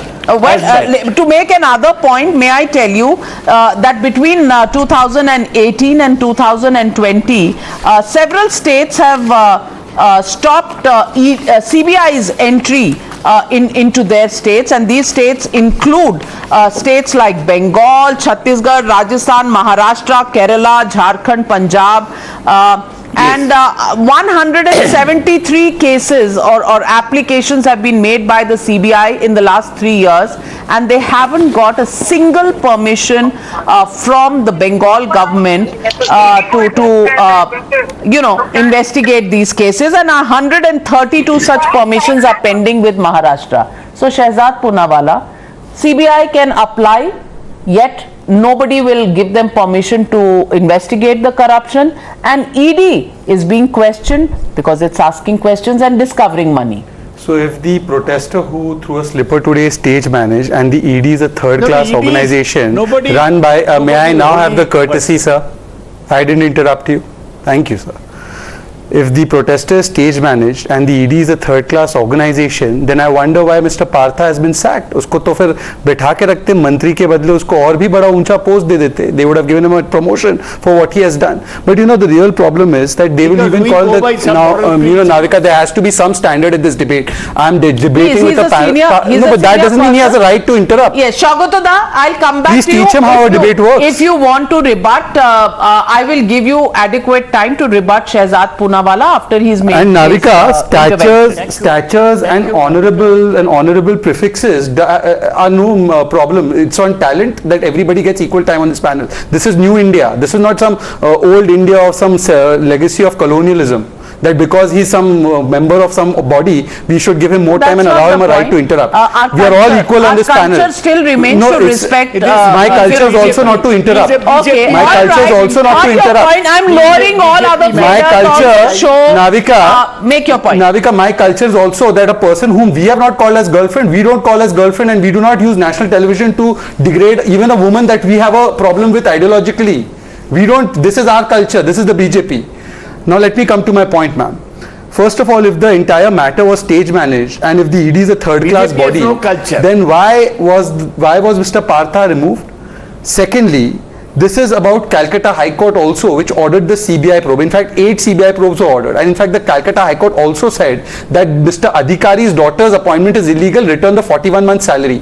Now, you might have some honorable members saying that even the Calcutta High Court is a third-class organization with middle-aged people in it, you know, middle-rung officers in it. They can say this, and their leaders have said this. They have questioned the judiciary also. I've made you hear that statement. But you know what is the real problem? The real problem is that we talk about 4 pillars of democracy. Today, we are seeing the 4 pillars of corruption. And those 4 pillars of corruption are I need corruption, I need see, TMC too much corruption, Aap ka Paap, and Uddhav ki Chor Sena. This Uddhav ki Chor Sena has taken the money of Marathi Manus, the flats of Marathi Manus, the houses of Marathi Manus. This TMC too much corruption has taken the youth job opportunities of teachers. The INC has looted the property of those who are the freedom fighters, and then the Aap has done corruption of Hawala Bazi, and despite court orders on all of them, they refuse to take action. We want Har Ghar Tiranga, they want Har Ghar Parth. ये हर party में पार्थ चाहते हैं, ये हर घर से पार्थ निकलेगा, ये चाहते हैं. Let me ask Tehseen Poonawalla, and Tehseen Poonawalla, to the point that Shagatoda raised, and he tried to call ED a group of police officers headed by a police officer. May I tell you the judgment that came just last week, a judgment that came on your party man Karti Chidambaram's case, 242 such petitions challenging the PMLA case and the ED's powers. It went on to say, you know, the fact that the purposes and objects of the 2002 Act for which it has been enacted is not limited limited to punishment for offense of money laundering, but also to provide measures for prevention of money laundering. It is also to provide for attachment of proceeds of crime which are likely to be concealed, transferred or dealt with in any manner which may result in frustrating any proceeding relating to confiscation of such proceeds under the 2002 Act. This Act is also to compel the banking companies, financial institutions and intermediaries to maintain records of transactions, to furnish information of such transactions within the prescribed time in terms of Chapter 4 of the 2002 Act, considering the above. It is unfathomable as to how the authorities referred to in Section 48 can be described as police officers. So they are not police officers. White collared crime is what they look at. Why question the ED? Question the ED because गुस्ताखी BJP की एक ही सजा, ED से हल्ला. ED is now no longer an investigating agency. It is BJP के लिए recruiting agency, and it does not go after money laundering. It does the work of laundry services for the BJP. So people who BJP accuses of corruption, for example, Hemanta Biswa Sharma, it does the work of laundry business, dry cleans them, and gets them recruitment into the Bharatiya Janta Party. Therefore, the nara of BJP and ED combined nara is BJP के विपक्षों को ED से मारो विरोधियों को. Now, to your very specific question, all these amendments will now go before a constitutional bench because they were passed as a finance bill in the parliament and then go to Rajya Sabha, such as Mr. Modi's sphere of the Rajya Sabha, where it would have been debated because he has the tyranny of the numbers in the Lok Sabha and he has an overwhelming majority. But the most important and pertinent question that why is the ED director, the IRS officer's tenure increased under Rajya Sabha after suspending 12 members of the Rajya Sabha when the Supreme Court in a written judgment said his tenure cannot be increased. Now the Supreme Court today has put a notice on the ED director for an illegal increase of tenure. So why have you done it? You found no other IRS officer, IPS officer, IS officer in the country, and you found one officer to increase his tenure. That is what we are getting at. My only question to that is, when the matter is sub judice, how is it illegal? How is it being pronounced illegal by you? Number one. And number two, so much of research on the appointment process and the cases against the ED director's appointment. Why can't you share some details of the National Herald case with as much alacrity as you do about the details of... I'm ready to, if you give me 30 seconds. 5-second counter from Shehzad before I get in Anand Ranganathan. 5-second counter. The scene was elaborate on what the ED is. Actually, ED for them is entitlement for dacoity, because here is the Congress and hypocrisy ki koi had nahi. When the action is taken on Satyendra Jain, Congress party welcomes it and says, very good, Satyendra Jain resigned. Ab bataiye, the ED action on Satyendra Jain is also wrong. The Congress party stand is, no, it's not. It's right. मतलब दूसरों पर हो तो चमत्कार और मुझ पर हो तो गुनेगार. आपका नारा ये है भ्रष्टाचार इसमें अधिकार, भ्रष्टाचार इसमें और भ्रष्टाचार पर कार्रवाई हो तो मैं करूं अत्याचार. Well, ये इनकी hypocrisy का अपरंपार. Then Anand Ranganathan, they also say that why should anybody go to the ED? Why can't the ED come to their homes to ask questions? So Dr. Anand Ranganathan, different laws for different people. Good evening, Navika, and good evening to all my fellow panelists. I've been listening very patiently to what the debate is on about, and please give me a couple of minutes, it's important. And Navika, the fact is, what is happening all around the country, it seems increasingly likely that it is not India against corruption, but India for corruption. I don't know what's going on. But if you look at the Maharashtra scam and the Bengal scam, the proof is in front of you. 672 chawl owners who had poor people who had their homes have been denied their home. There's an obvious scam there. In Bengal, the SSC, you see those mounds of illegal money. So there's a scam there. What I want to concentrate tonight is the National Herald scam, because the nuance is not very well known to the public. So if you permit me a couple of minutes, I want to tell you that National Herald case, just like the Maharashtra case and the Bengal scam, is an open and shut as it can get. It is the Kohinoor in the Congress crown of scams. So the question is not that the Congress is corrupt or indulging in scam. Of course they are. I mean, the scam glut is such that even the Congress leaders get confused which Congress leader perpetrated which scam. Was Raja in National Herald? Was Rahul in Colgate? Was Chidambaram in 2G? The cup runneth over, Navika. No. The question is, when will the guilty be punished? And that is why I'm afraid the Congress is going to brazen this out, especially the National Herald one. They know nothing is going to happen to them, and worst comes to worst, Rahul Gandhi will join the BJP. In any case, he's working for the BJP. The incontrovertible fact, Navika, is that in this country, you can fool all of the people all of the time. The Congress spokesperson's brief probably consists of a single line, which is that if on an off chance you can't commit a scam, at least defend the person who did. Coming to National Herald, Navika, just a minute. As I said, it is as open and shut as it gets. Here is the summary. In 2008, National Herald newspaper that was launched by Jawaharlal Nehru in 1938 accumulated a debt of 90 crores. Congress offered 90 crore interest-free loan to the Associated Journals Limited running National Herald, but the attempt to bring back the newspaper failed. Are you with me till now? In 2010, Young India Limited was set up, in which Sonia Gandhi and Rahul Gandhi held a majority share of 76%. Now remember, the Congress that had originally lent money to Associated Journals Limited now assigned the debt to Young India Limited, which meant that Associated Journals Limited had to pay back 90 crores to Young India Limited. But because since Associated Journals Limited was not in a position to repay the loan, the company transferred its shareholding to Gandhi-owned Young India Limited, correct, for which they received only rupees 50 lakhs. Associated Journals had a real estate properties worth 2,000 crores. I repeat, the Gandhis allegedly paid 50 lakhs to buy a property worth 2,000 crores. When Rahul was quizzed by the ED on this, he said he was too tired to answer the questions regarding this buyout. I wonder what Sonia Gandhi's excuse was. So this, in short, in 2 minutes, I suppose for the first time, I've explained to you why this scam is as open and shut as the Shiv Sena scam and the Bengal scam. Can I please reply? Please give me the right to reply. It's a very important reply. Okay. Please, all right, Tehseen Poonawalla, yes. I have a lot of respect for Dr. Ranganathan, but Dr. Ranganathan, you're wrong on two facts. Fact number one is the 90 crore loan was not given in 2008, was given over a period of 10 years in small installments. That's point number one, but the more pertinent point. Dr. Ranganathan, since you're a man of science, data, and one who's well researched on Times Now Navika show, please read the first paragraph of the Young India objectives and the Associated Journal objectives. Associated Journals cannot transfer one property to Young India, and Young India cannot take any property from Associated Journals because Young India is a Section 25 not-for-profit company. They cannot even sell the assets because these are government properties on lease, and you cannot sell it. Then how come the courts have not given you any relief in this matter?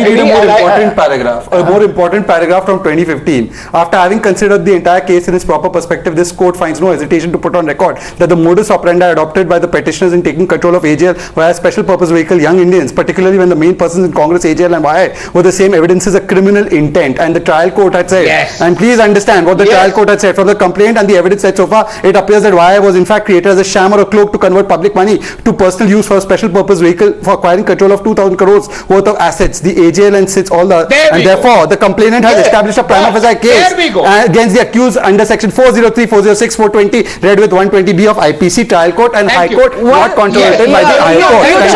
You challenged even this in the Supreme Court, and Tehseen Poonawalla, you know where you stand. I'm not here. I'm not here to give a judgment on the cases. The proof is there. The courts have prima facie seen this case, and the ED is now investigating it. The matter will have to be settled in court. We are not the judge, jury, and we are not giving our judgment here. The question is, all this song and dance ke hi mar gaye, ED ne maar diya, ED ne maar diya. Arey bhai, why can't you answer the questions that are being raised by the ED? And these questions will have to be proved in a court of law. So where is the fear, Mr. Ashutosh? Where is the fear?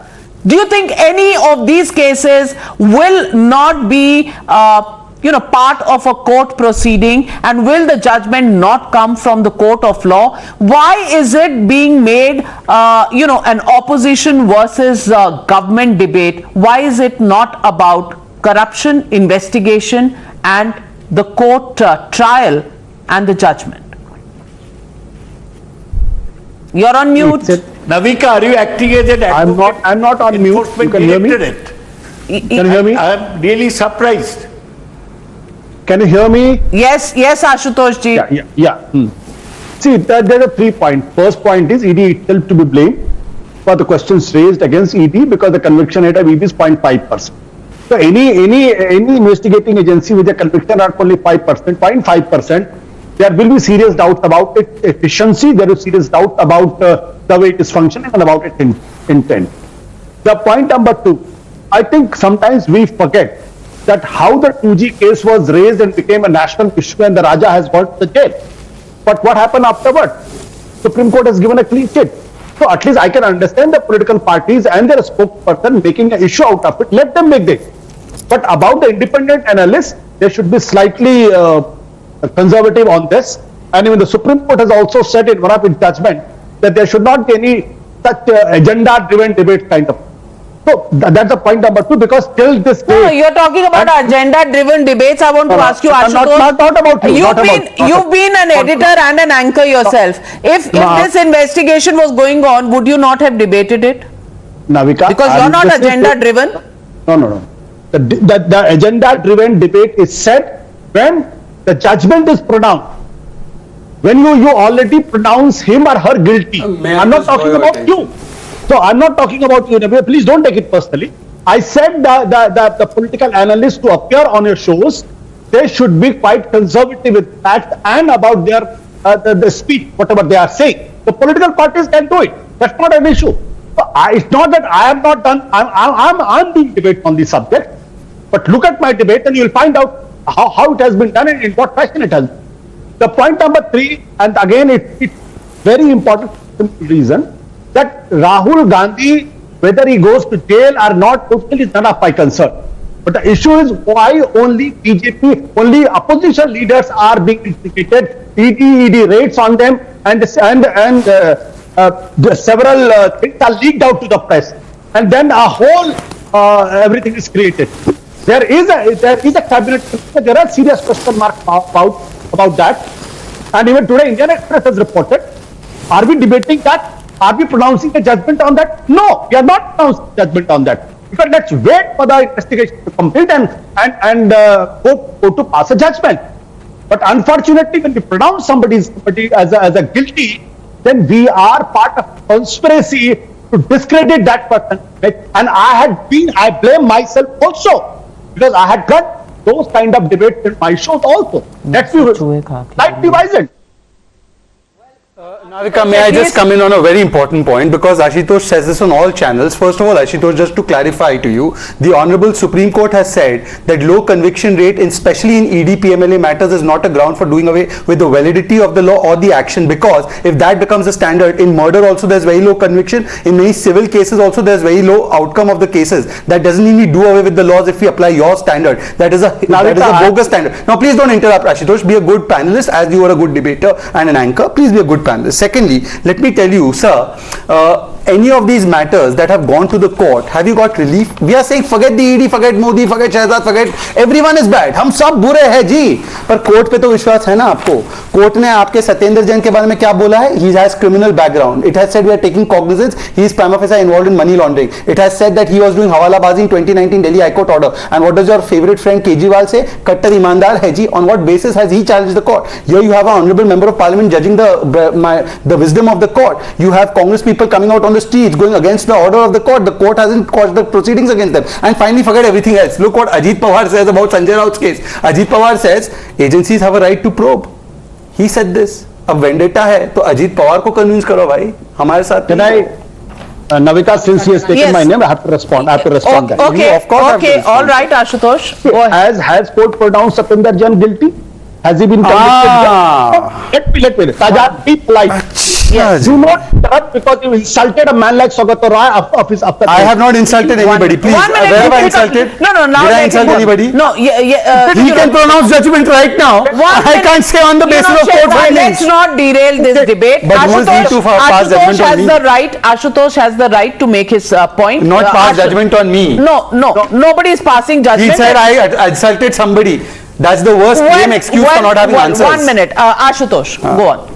The point I am trying to make is very, very simple. The Supreme Court has given certain judgment. That doesn't mean the Supreme Court judgment cannot be criticized. The Supreme Court has said the ED has a right to detain somebody without telling him the reason. How absurd it can be. I mean, you are detaining me and you're not telling me on what ground you are detaining, how will I defend myself? Well, as of now, will you train your guns at us because we are quoting a Supreme Court judgment? You know, Ashutosh, I'm not quoting you. No. Still that judgment is contested, and till you go to a larger bench. Well, this is the judgment that stays. But let me get in Shaugotoda. I'm coming to you, Anand Ranganathan. Shaugotoda wanted to come in. No, Shaugotoda wanted to come in, and since my culture, I will not keep him waiting. Because he is senior and he has a right to speak. Shaugotoda, do you also believe that when mounds of cash of that kind are, discovered in a raid, media should still not talk about it because it will be tantamount to giving judgment? We should not still report the news because we are a news channel. We should not just talk about it. We should pretend it hasn't happened till the case is concluded. And in our country, average the cases, the Chara Ghotala took 30 years to be proved. So till such time, we should just keep quiet. Is that the point you are making, Shaugotoda? No, I am not making that point, Navika. You have a right to report news, but do not pass judgments all the time. You journalists have this habit of holding kangaroo courts and doing a media trial. I would request you to report on the news that mounds of cash has been discovered and not pass judgment on the same. Don't have a kangaroo court. Number one, I said on this channel just now that I am shocked by the amount of cash that has been discovered. I have never known of such a big amount of cash. Whoever is guilty for it, let the ED probe and prove it in court. I have no objection. But I say that ED is the hatchet organization of those in power, including Modi and Shah. It is being used, and that's why the director is given one after another extension. They are using the ED. See, now they are not using the CBI because CBI does not have power of attachment. They are using the ED to attach people's properties and to bring fear in the minds of the people. Sanjay Raut, Satinder Jain, and everybody else who has been touched have been touched by ED in the same way. They will not be able to convict anybody. They will just conduct raids, bother people, and ultimately they will not be able to prove anything because their conviction rate is 0.5%. And I am totally against the Supreme Court judgment on PMLA and ED. I think the PMLA was a bad law, and I am sure that after the judge who gave the judgment on ED retires, fresh petition will be filed and this judgment will have to be modified. It was a five-judge bench, and I don't know what you are trying to say, but it was a five-judge bench which said that. I want to get in. Let me one factual point. Times of India and Economic Times both are worthy of the reputation they carry. Economic Times reports, and I quote, and I have the court order also. Prima facie sufficient evidence against Satinder Jain. Court accepts ED's charge sheet. Point number one. Times of India ignored health report from LNJP on Satinder Jain for now. You broke the story today in the morning, in fact. And also, they defended Nawab Malik also. Evidence suggests Nawab Malik conspired with D Company, special PMLA court. If I am lying, I will leave this debate. These are court findings. These are not observations. These people held Rafale ka chori hua based on their figment of imagination. Your court findings are there. Prima facie, reported by Times Now, Times of India, Economic Times, Indian Express, and all of the worthy publications. And here they have the gall to say, hum nahi mante. Well, I want to ask Mr. Vijay Krishna. My question here, Mr. Vijay Krishna, is 672. My last point, Navika. Yes, Dada. Navika, I have a last point. You've been very patient, very polite with me, which I appreciate. I am saying that where was the ED when Vijay Mallya decamped, when Mehul Choksi Fair question? I'll answer that. Nirav Modi took photographs. Fair question. Navika, I'll answer Fair that. question. Navika, I'll come to you. how many percent of Shehzad Poonawala, I'll come to Let you. me respond. No, I'll Vijay respond right Krishna away. hasn't spoken on the debate, and I want to ask the question about 672 people who were promised houses 14 years ago. 14 years ago, and then he they wants an answer desperately from me. कर देने दो answer, भाई.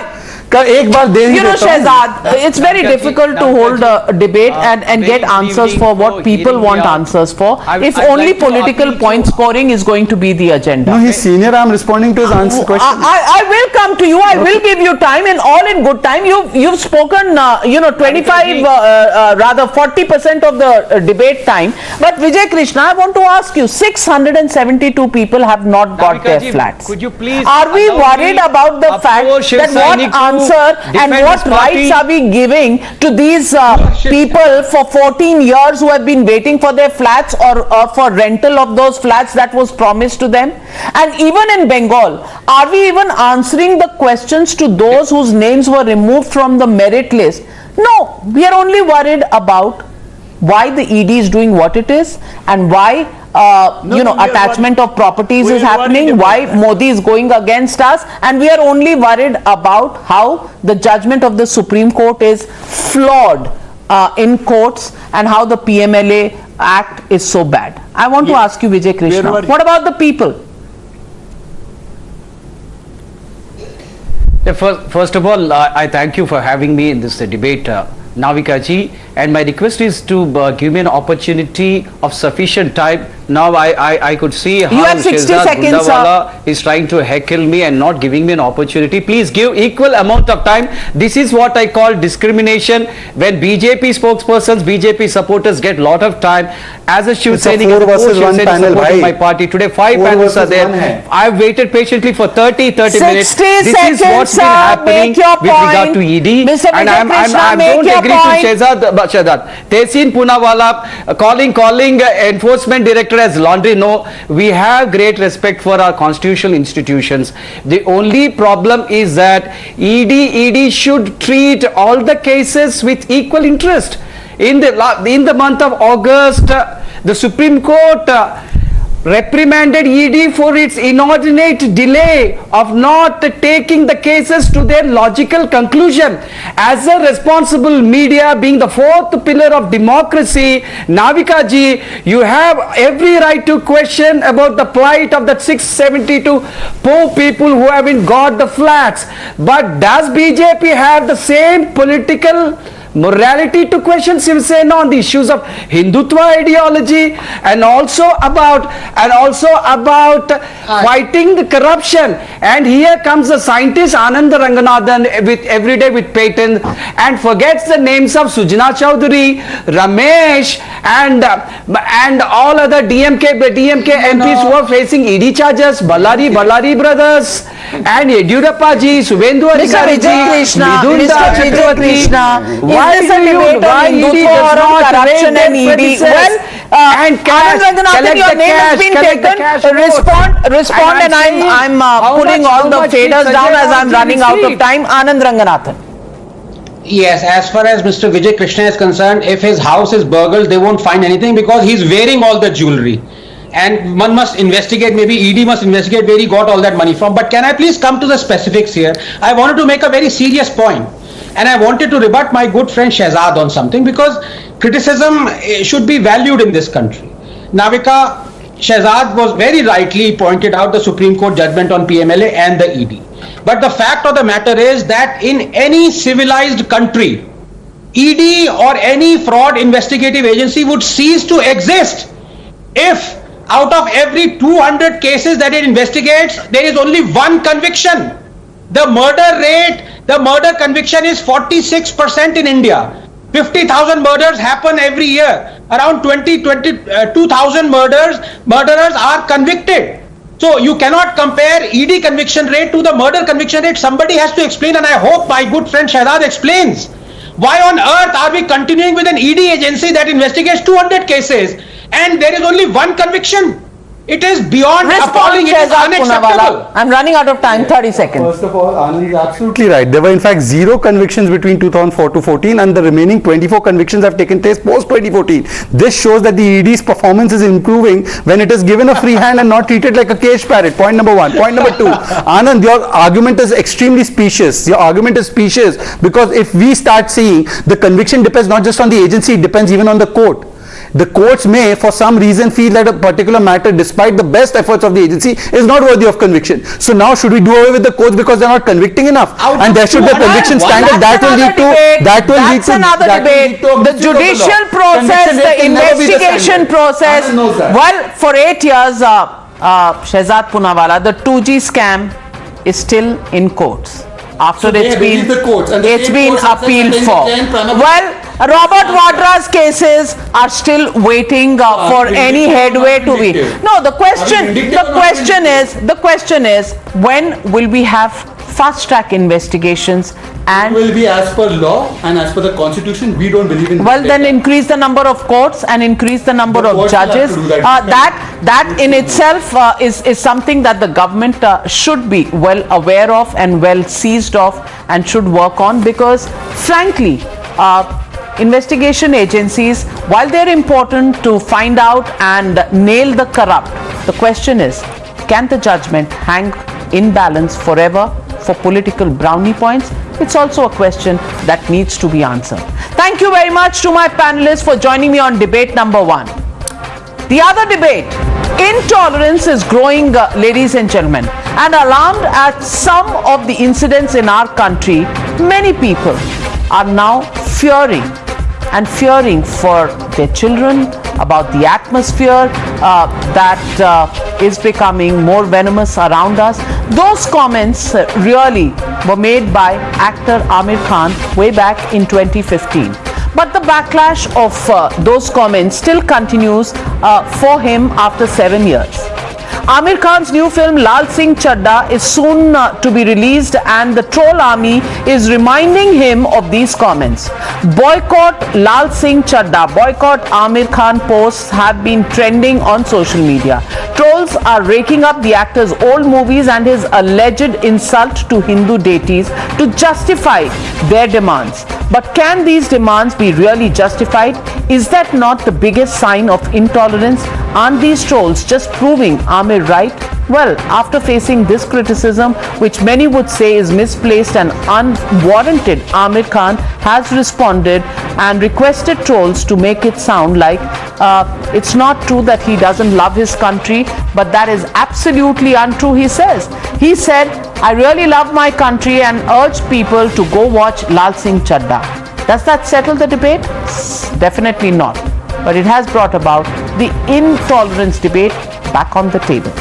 And to debate with me tonight, I'm joined by Kasturi Shankar, actor, Prahlad Kakkar, ad guru, and Ratan Sharda, my friend and author. Ratan Sharda, what's the objection?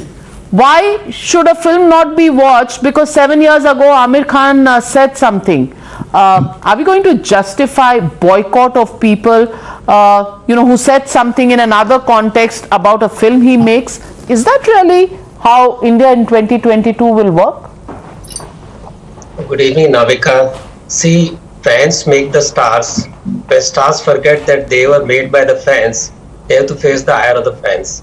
When Kareena said that मेरी picture देखने तो देखो, नहीं देखनी मत देखो, so people have chosen not to see her movie. So why should you object to that?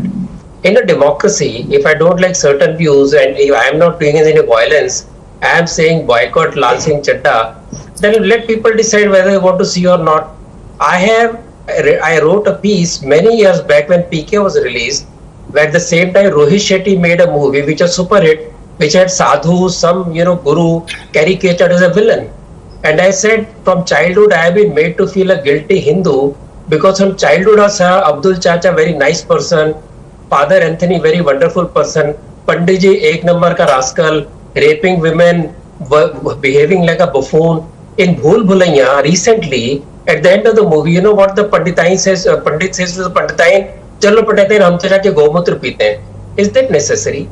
When you ridicule Hindus for no reason at all, that slowly, that over years, that irritation of being taken for granted, the lightheartedness of self-criticism has been taken to a height where Hindus can be ridiculed anytime, but you cannot say a word Mr. about Ratan Sharda, they were just stories. Why are we making it so real life? And Prahlad Kakkar. No, let me to the main issue. Let me come to the main issue. Not only story, I am saying the way narrative in Bollywood have been set for years together, that inbuilt irritation is slowly showing on smallest things. If we had opposition with Amir Khan, Dangal wouldn't have proven to be super hit, remember?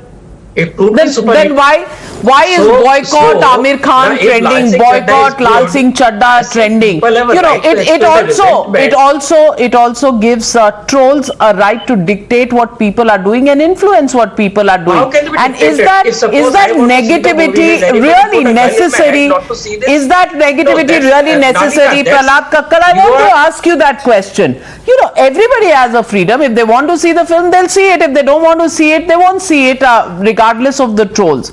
So I want to ask you, has Bollywood stereotyped Hindus and shown other religions in better light, as Ratan Sharda alleges? Not at all. As a matter of fact, I mean, we all know, everybody in this country knows that these are targeted trolls. And they're barely, say, 0.01% of the real population.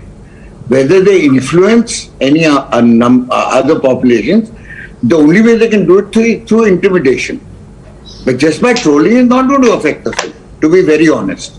Because everybody who wants to see the film will see the film. And every right-minded, Indian will want to see the film. So, I mean, I don't see why we made this into such a huge issue, because I think we should start ignoring the trolls, to be very honest, especially when they're targeted trolls.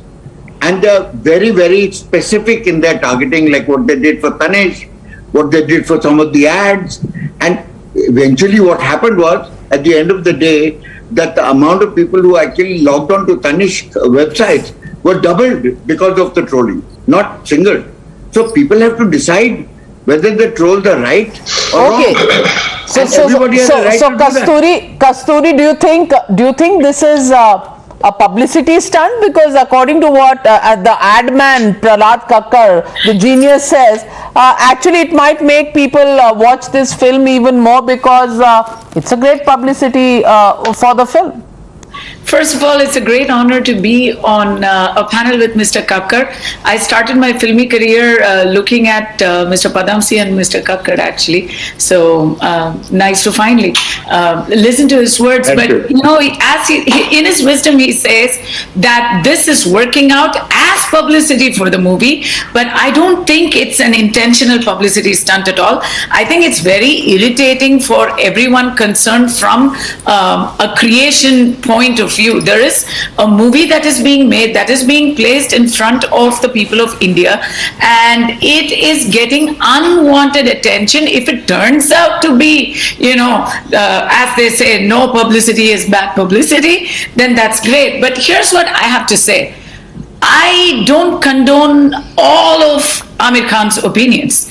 I in fact think Kareena Kapoor was extremely insensitive to filmy fraternity as well, to people who've come up the hard way without a father or a godfather. I think it was very insensitive of her, even of the paying public, to say, mat jao, mat dekhna mere movie ko. It's very entitled and it's very privileged. That said, I will watch Lal Chand Chadda. Why? Why will I watch Lal Singh Chadda? Because it's not just about the two co-stars. It's not about the lead stars. This is a movie that has been directed by somebody who is a very, very promising youngster that I want to watch movies that he makes, you know. Advait Chandan is not guilty of any of these comments. The cinematographer, the editor, the Naga Chaitanya, all the other people involved with this labor of love, why do they need to be punished in any way? Because some section of society, which is completely radical, thinks Amir Khan should be taught a lesson. Aapko Amir Khan ko kuch sabak sikhana hai. Ratan Sharda, why punish everybody else involved in the creation of the film? Running out of time, but why don't you answer that question? They may be Hindus. They may be Hindus. it's a very wrong word to use, like radical, for people who don't want to see Amir Khan's movies. No, that is different. But to say you have to boycott a picture because he said something in a previous picture, that was, why are you not boycotting Rajkumar Hirani? Fair point. Why is it Amir Khan? Ratan Sharda, why punish everybody involved for one Amir Khan?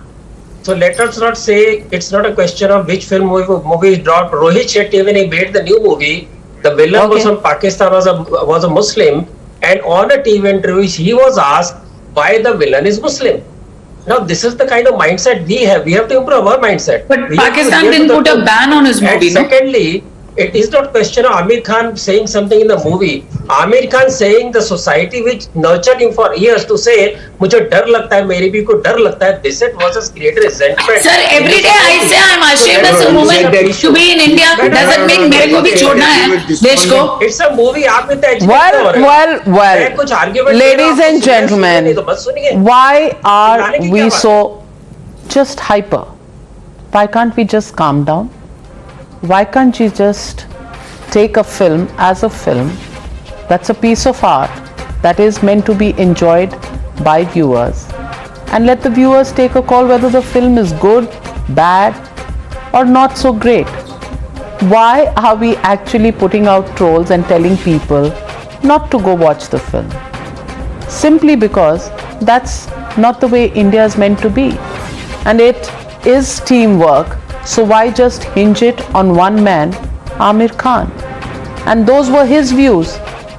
Has it stopped anybody really from going about their lives because Amir Khan said something that he said in 2015?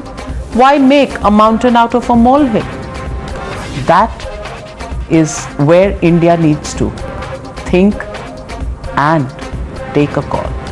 Thank you very much, ladies and gentlemen, for joining me on the News Hour. Good night. Be safe.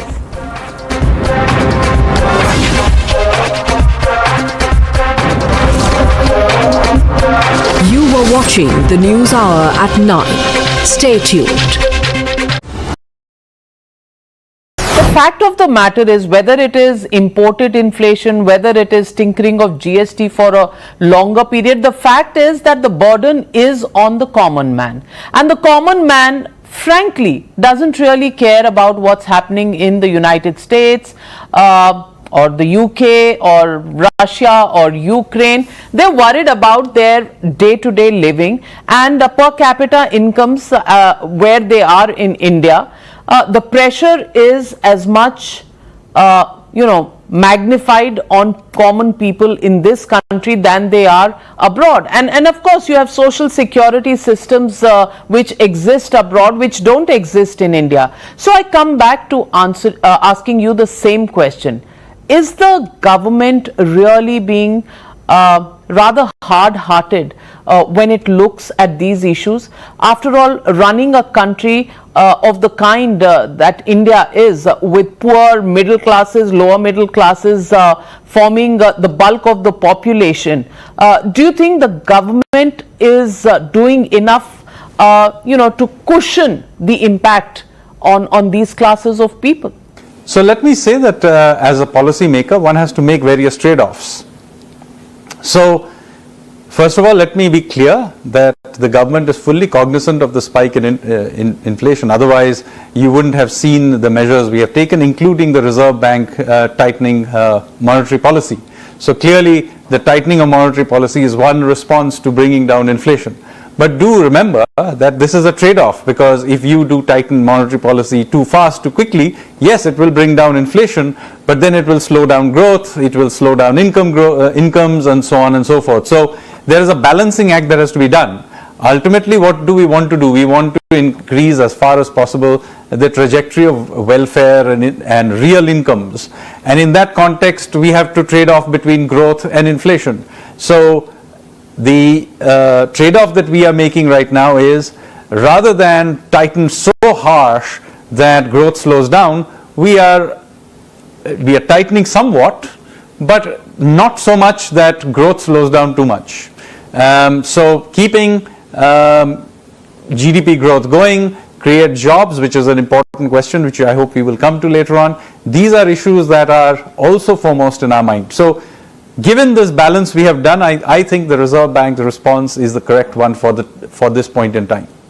Well, Sanjeev Sanyal, you know, governments are not necessarily only policy makers. They are also political entities, and you understand politics as much as anybody else. I want to ask you a simple, straightforward question that is... No. I cannot answer any questions on politics. I am a policy maker. So if there are political questions, I'm afraid I will simply not be in a position to answer them. Well, you know, that disclaimer taken on board, but I'm still asking you the question that when policy makers within the government do not have... You're watching the News Hour at 9.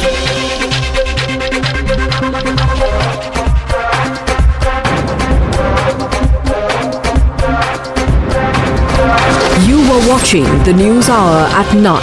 Stay tuned.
Good evening and welcome. You're watching the News Hour Agenda. I'm Padmaja Joshi. 2 days after arresting Shivsena Member of Parliament Sanjay-Rahul for the Patra land scam, the Enforcement Directorate today conducted fresh raids at 2 locations linked to the jailed MP. But even as the crackdown continues, let's for a moment take a step back from focusing solely on the prosecution to focusing on the persecution. And the persecution is not of any political rival or a member of parliament, but it is the people whose votes these very parliamentarians go seeking. The lowest rung of society, the same rung in whose name politics is done, the Marathi Manus, 672 families. 672 families from Maharashtra, from Mumbai, living in appalling conditions in Mumbai's Patra Chawl, who were promised a dignified life 14 years ago. They were shown the dream of rehabilitation in flats, but all they got was deceit. 14 years later, these are the people who are and should be at the front and center of the Patra Chawl scam. All they face now is broken dreams, debts, and destitution. ये सब 2008 में एक ट्राईपार्टी agreement हुआ है और ये पहला agreement हुआ है और वो अभी तक वो पूरा नहीं हुआ है। पहली बार ऐसा हुआ है लेकिन उसको कुछ सक्सेस हुआ नहीं और लोग 5 साल से हमें भाड़ा नहीं मिल रहा है। 5 साल से काम बंद था और आज हम लोग भाड़ा नहीं मिल रहा है। वो हम सबसे बड़ा परेशानी वही है हमारी आज। ऐसा है कि पहले हम लोग हमारी पहले की कमेटी पे डिपेंड रहा करते थे कि वो कमेटी कुछ तो करेगी, लेकिन जब पता चला कि भाई ये कुछ नहीं कर रहे हैं, जहाँ तक कि वो बिल्डर को टर्मिनेट करने का था, एक लेटर तक नहीं दिया भाड़ा में उन्होंने, ना कहीं किसी के बारे में कि भाई इन पे अन्याय हो रहा है, इनको भाड़ा नहीं मिल रहा है। तो उसके बाद में हमने लड़ाई थोड़ी संघर्ष तीव्र कर लिया। हमने उपोषण किया, 2 बार म्हाड़ा पे मोर्चा लेके गए थे हम लोग। एक बार हमने उपोषण किया तो देवेंद्र फडणवीस साहब आए थे। वेरी इमीडिएटली उद्धव साहब का भी फोन आया कि भाई आप ये उपोषण पीछे लो, मेरी सरकार है, मैं आपको न्याय दिला दूंगा। उसके बाद कोर्ट कचहरी तो रेगुलर रहा करता था जी। और ईओडब्ल्यू में भी कंप्लेंट हमने की थी। नई कमेटी ने तो बहुत तकलीफ दी थी हम लोगों को, सही बात है। इसके बाद चुनाव हुआ, चुनाव में हम लोग हमारे 19 के 19 पैनल चुन के आए। मारा बोलते आज मिलेगा, वो सरकार बोलते आज मिलेगा, कभी मिलेगा, मिलने का बाद कितना लोग मरा रूम करके, फिर रूम तो नहीं मिला। अभी भी बोलते हैं रूम देंगे, भाड़ा देंगे, कभी देंगे, हम लोग मरने के बाद देंगे। अगर भाड़ा टाइम पे नहीं जाता है तो वो लोग बोलता है रूम खाली करो। आज खाया कल का इतना ये होता है कि कल कैसा पकाएंगे, क्या पकाएंगे। अभी मेरे ऊपर 2 लाख रुपए का ऊपर कर्जा हुआ है, मैं किधर से दूँ? उसको बोलो जिसने हमारा घर लिया है उसको बोलो हम लोग को जेल ला के दो, हम खत्म करेंगे खेल। संजय राउत जैसे लोग हैं जो उनके खुद के एंजॉयमेंट के लिए, उनके खुद के लाइफ सेटलमेंट के लिए वगैरह ये सब दूसरों के घर हड़प करते, वो बहुत गलत बात है। So these are people who are common voters. They are people who may have thought they are going to get a better life. They voted for a better life, and today the very people that they voted into power are earning money at their cost. The charge is that money from the sale of this land went to Sanjay Raut's close aide Praveen Raut and was eventually routed through various favors to the Member of Parliament. The ED claims that Praveen Raut, a close associate of Sanjay Raut and other directors of Guru Ashish Constructions, misled the Maharashtra Housing Development Authority and sold this land to 9 private developers and collected almost 900 crores. None of these houses were constructed. None of these people, 672 displaced tenants, common people, were given what they deserved, what they promised. Even the rent that was being given to them was stopped in 2012. And today when action is being taken for that corruption, for denying these people their basic rights, from robbing them what was promised to them, it's being branded political vendetta. What the BJP is doing may be vendetta. Fine. You can call the enforcement directorate nothing more than an election department. But what of these people? Who is going to answer them? Is asking for their rights also going to be called political vendetta? Don't try to, just divert the issues. You have an issue. Let the inquiry go on. We never said, Congress never objected. Only Congress is saying, let it not be a political vendetta. We are very clear in our mind.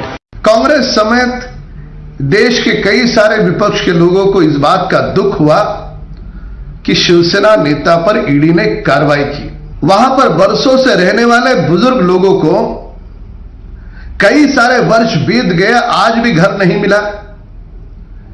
क्या उनका रुदन, उनका आक्रोश उन कांग्रेस नेताओं को दुखी नहीं करता? जो भी देश के विपक्ष के लोग इस ईडी की कार्रवाई को विरोध करना चाहते हैं, वे सारे लोग एक बार वो पत्राचाल में रहने वाले 700 गरीब परिवारों से मिले, उनके दुख को समझे। जब तक उनके दुख को आप नहीं समझते, इस विषय पर आपको बोलने का नैतिक अधिकार आप खो चुके हो। You're watching the News Hour at 10, debate number 1 on Times Now, Super Prime Time. All right, joining us on the debate, we have Shazia Ilmi, national spokesperson of the BJP, Rishi Bagri, political analyst, Shailesh Pandey, leader of the Shiv Sena, Yogi Gade, leader also of the Shiv Sena, Lokesh Jindal, political analyst. Mr. Shailesh Pandey, I want to ask you the first question. Leave aside the BJP for a second. We have a person over here who is saying that my daughter wanted to study and get ahead in life. Today, she is not able to do that only because the house that was promised has not been given. जो उनका पैसा है वो rent में चला जाता है, उनकी बेटी आगे पढ़ नहीं सकती है। क्या ये आदमी भी पॉलिटिकल वेंडेटा कर रहा है?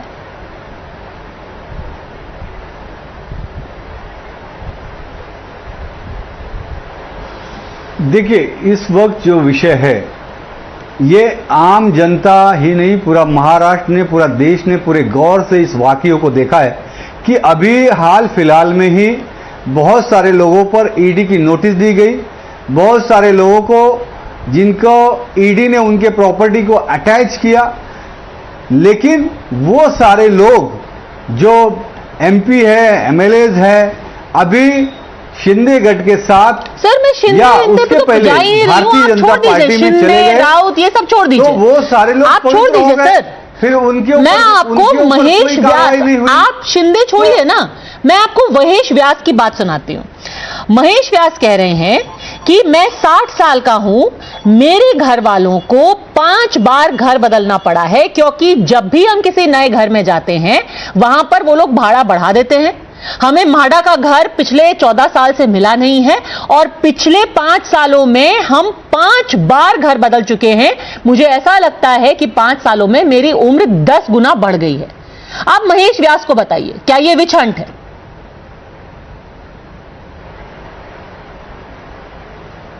देखिए, इसमें दो विषय है।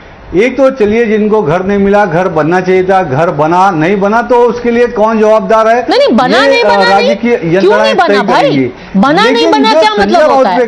बना नहीं बना क्या होता है? अरे बनना था ना घर, घर क्यों नहीं बना? उसके आज आप शिंदे विंदे छोड़िए, ईडी भी छोड़िए, तो संजय राउत जवाबदार। आज आप इन लोगों को जवाब दीजिए, इनके घर क्यों नहीं बने? मैं क्या कह रहा हूं, उसके लिए घर बनना चाहिए था। क्यों नहीं बना? घर बनना चाहिए था, तो जिन लोगों को वो म्हाडा ने वो सारी चीजें दी थी, वो उन्होंने करना चाहिए। किन लोगों को? संजय राउत। किन लोगों को दी थी म्हाडा ने? किन लोगों को दी थी म्हाडा ने?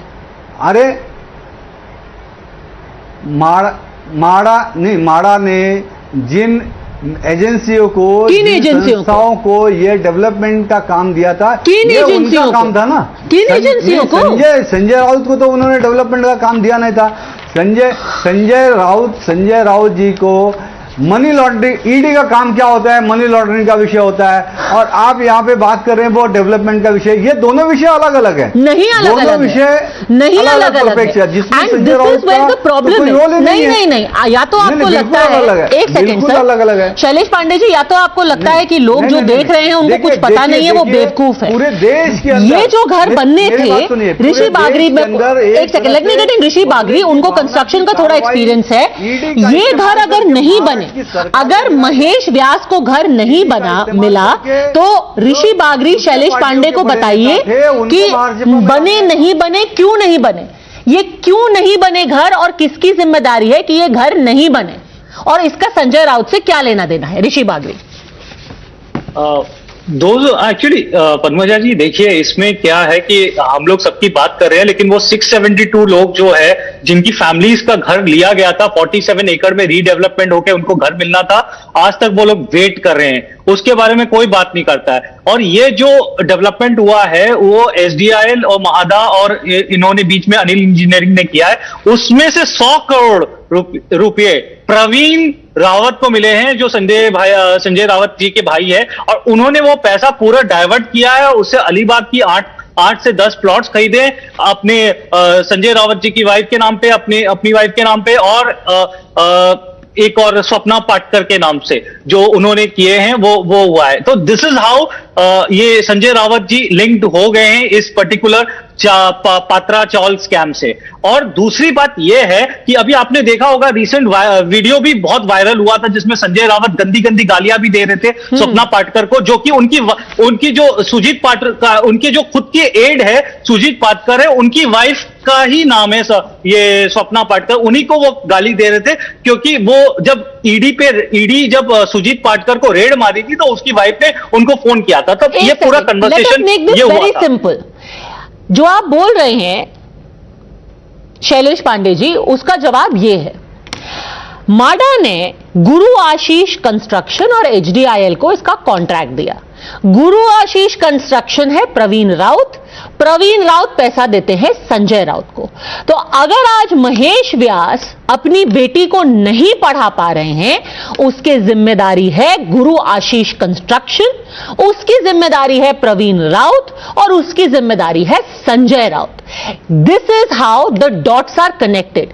Late us be in no fool's paradise that this is not just about politics, it is about real people who have had to go through real trauma for the last 14 years, Mr. Shailesh Pandey. तो आप ये कह सकते हैं कि अच्छा ये तो फलां उसके पीछे छोड़ दिया, फलां के खिलाफ केस क्यों नहीं हुआ। सिंपल बात है, लोगों की जिंदगियां तबाह हो गई। I want you to listen to one such person and then answer कि आप संजय राउत को कैसे क्लीन चिट दे सकते हैं। सुनिए इनकी बात। बहुत तकलीफ में बीता है। अभी जरा नजर आ रहा है कि कुछ काम चालू है। अभी बीच में 8 साल से बंद ही था काम।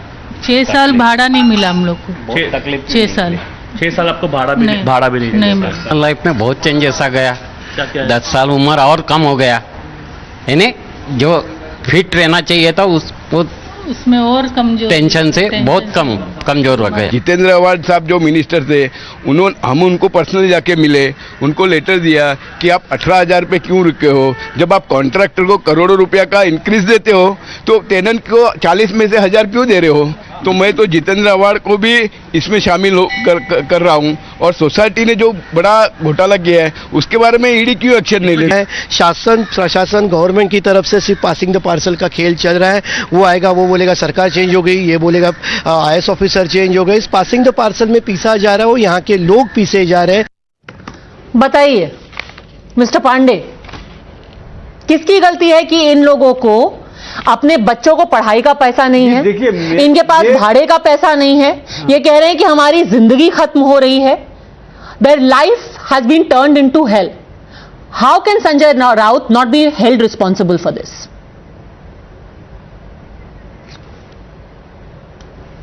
देखिए, मेरी पूरी सहानुभूति, मेरे पूरे पार्टी की सहानुभूति, ये जो नागरिक है, रहवासी है, इनके साथ है, इनको समय पे घर मिलना चाहिए था। लेकिन इसके लिए जवाबदार अगर कोई है तो गुरु आशीष कंस्ट्रक्शन कंपनी है, ना कि संजय राउत है। और संजय राउत को उस कंपनी से कोई लेना देना नहीं है, ठीक है। उनके भाई को तो दूसरी बात, संजय राउत जी को इस विषय में फंसाया गया है क्योंकि वो सुनिए मेरी बात, केंद्र सरकार के खिलाफ, केंद्र सरकार के नीतियों के खिलाफ वो हमेशा अपनी आवाज बुलंद करते थे।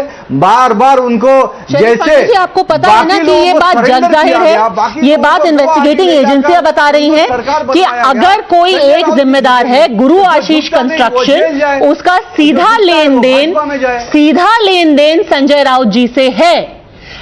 1.6 करोड़ रुपया इस कंस्ट्रक्शन कंपनी से मिला संजय राउत को।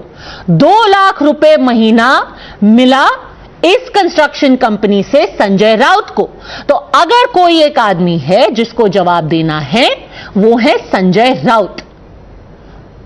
आप अभी भी मान रहे हैं कि गुरु आशीष कंस्ट्रक्शन से कुछ लेना देना नहीं है संजय राउत का। जी बिल्कुल, मैं अभी भी आपके चैनल के माध्यम से यही कहना चाहूंगा, इसमें संजय राउत जी को फंसाया गया है क्योंकि वो केंद्र सरकार के नीतियों के खिलाफ बोलते थे। केंद्र सरकार बार बार हर हाल में महाराष्ट्र की महाविकास आघाड़ी को गिराना चाहता था। संजय राउत जी महाविकास आघाड़ी के सरकार के साथ थे।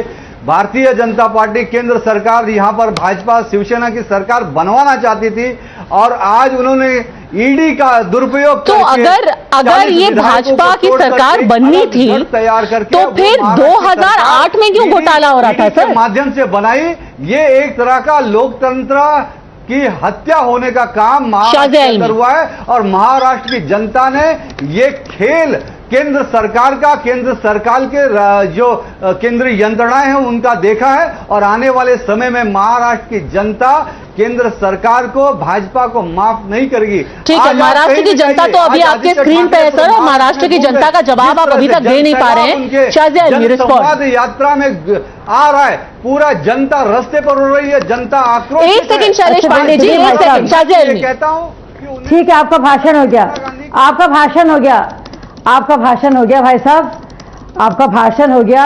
वो 672 परिवार जो महाराष्ट्र की जनता में ही शामिल हैं, पहले उनको तो जवाब दीजिए आप जाकर, फिर बाकी महाराष्ट्र की जनता की बात कीजिएगा। सबसे पहले तो मैं ये कहना चाहूँगी, सवाल सबसे बड़ा ये है कि क्या ये एक्शन इसलिए लिया गया कि संजय राउत ज़्यादा बोल रहे थे? क्या दूसरा सवाल जो ज़रूरी सवाल है कि क्योंकि संजय राउत इतने गड़बड़ घोटाले में पहले से मुलव्विस थे, पहले से इतने गंभीर उन पर आरोप थे, और ना ही आरोप थे ना उनकी पत्नी पर जिन्होंने एक बाकायदा फ्लैट लिया है, और ना ही प्रवीण राउत पर जो कि उनकी बहुत ही नज़दीकी हैं, ना खुद संजय राउत जिन्होंने कई उनके ज़मीनें और कई उनके कारोबार और कई उनके फ्लैट्स में जिनको वो अकाउंट नहीं कर पा रहे हैं कि वो कहाँ से आए हैं। क्या इस वजह से वो ज़्यादा बोल रहे थे? तो सवाल मेरा ये है कि जो बता रहे हैं ये इफेक्ट है उनके ज़्यादा बोलने का, क्या ऐसा तो नहीं कि उन्होंने गड़बड़ घोटाले इतने करे थे इसलिए वो ज़्यादा बोल रहे थे ताकि उन पर गाज ना गिरे? पहली से वो तैयारी कर रहे थे कि अब तो गाज गिरनी है, तो अभी से केंद्रीय सरकार के खिलाफ बोलना शुरू कर दो।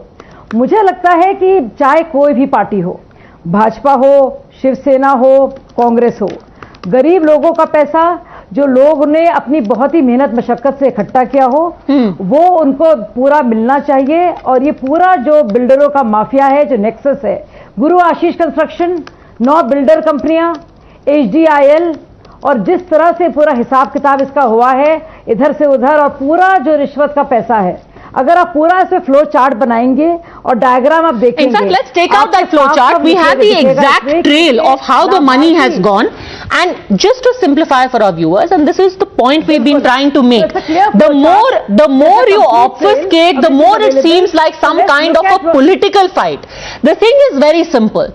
You have this deal that was done by a government agency with a builder. The builder is somebody who is related to Sanjay Raut, and there is a money trail that leads from the builder, Guru Ashish Construction, to Sanjay Raut. There is proceeds of crime in 3 ways which have been identified. One is property, the second is cash, and the third is monthly retainer of 2 lakh rupees per month which was given.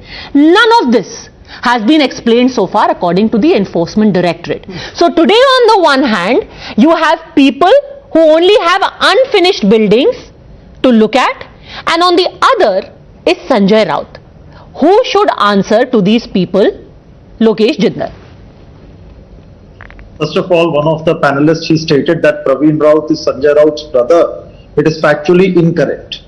The Praveen Raut is only a close confidant, so please do not speak any sort of a lie on national television. Secondly, this entire episode that you're talking about, it involves, madam, please don't interrupt. Please don't interrupt. Now, in 2008, this was a tripartite agreement between Bhada tenants as well as Guru Ashish Construction, whose director, Praveen Raut, he was guilty of appropriating 100 crores in 2010. Now, the question that ED has raised is, in the bank account of Praveen Raut's wife, there was a unsecured loan that was transferred to the wife of Sanjay Raut, for which it was worth 83 lakhs. Following which Sanjay Raut's wife was told to have brought some of the flats in Mumbai. The point is, having an unsecured loan is not illegal as per the company's law, as per commercial transactions. The only basis on which ED has been framing Sanjay Raut is that Praveen Raut, who is guilty of indulging into misappropriation of funds from TMC Cooperative Bank as well as selling FSI. Sir, you to are the not private answering the sector. question. You can keep going round in circles about PMC and FSI and what have you. My simple question to you is that why did Sanjay Raut get money and get to buy a house while these countless other people, I will keep playing out these people and again to you. Let's play out those people again. Today who are deprived of a flat while Sanjay Raut gets to have a bungalow in Alibag. Why should a politician, a journalist turned politician, get to have a bungalow in Alibag and in Dadar, but these people cannot even get rent, leave alone a house? Let's listen to these people again so that at least there will be some twinge of conscience perhaps. Listen.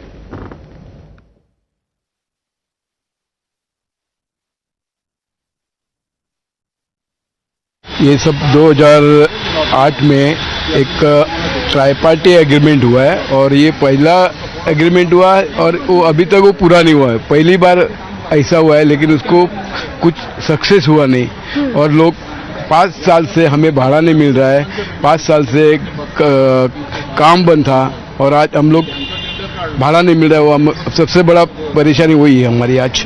ऐसा है कि पहले हम लोग हमारी पहले की committee पे डिपेंड रहा करते थे कि वो कमेटी कुछ तो करेगी, लेकिन जब पता चला कि भाई ये कुछ नहीं कर रहे हैं, जहाँ तक कि वो बिल्डर को टर्मिनेट करने का था, एक लेटर तक नहीं दिया भाड़ा में उन्होंने, ना कहीं किसी के बारे में कि भाई इन पे अन्याय हो रहा है, इनको भाड़ा नहीं मिल रहा है, तो उसके बाद में हमने लड़ाई थोड़ी संघर्ष तीव्र कर लिया।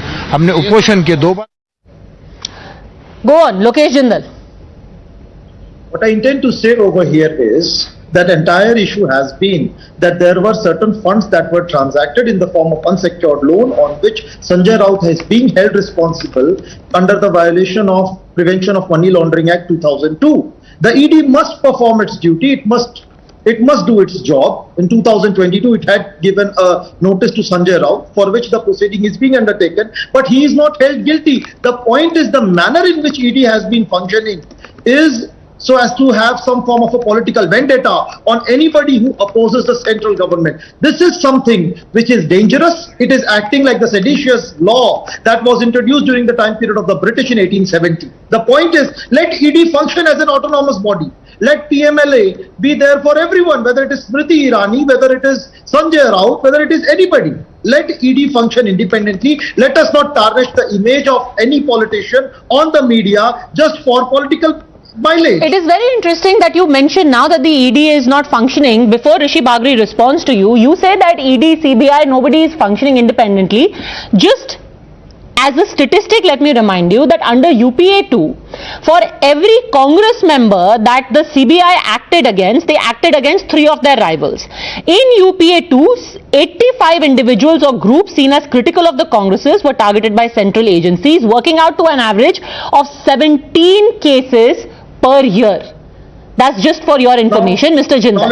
Yes, Rishi Bagri, respond. The Chief Justice of India himself pointed out. He's saying that Well, everyone. it was also the Supreme Court that called the CBI a cage parrot, sir. Today you remember what the Chief Justice is saying, but you conveniently forget that the CBI was famously called the cage parrot. But anyway, go on. Rishi Bagri, respond.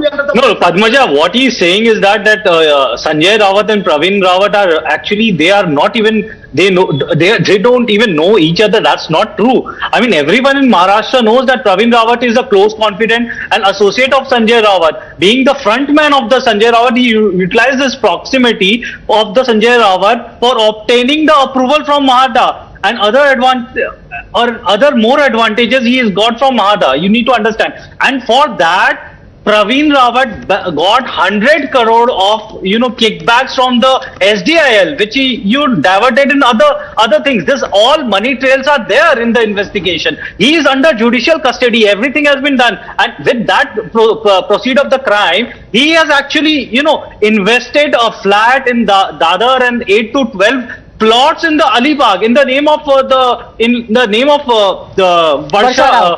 Varsha Rawat, right? Who is the wife of Sanjay Rawat?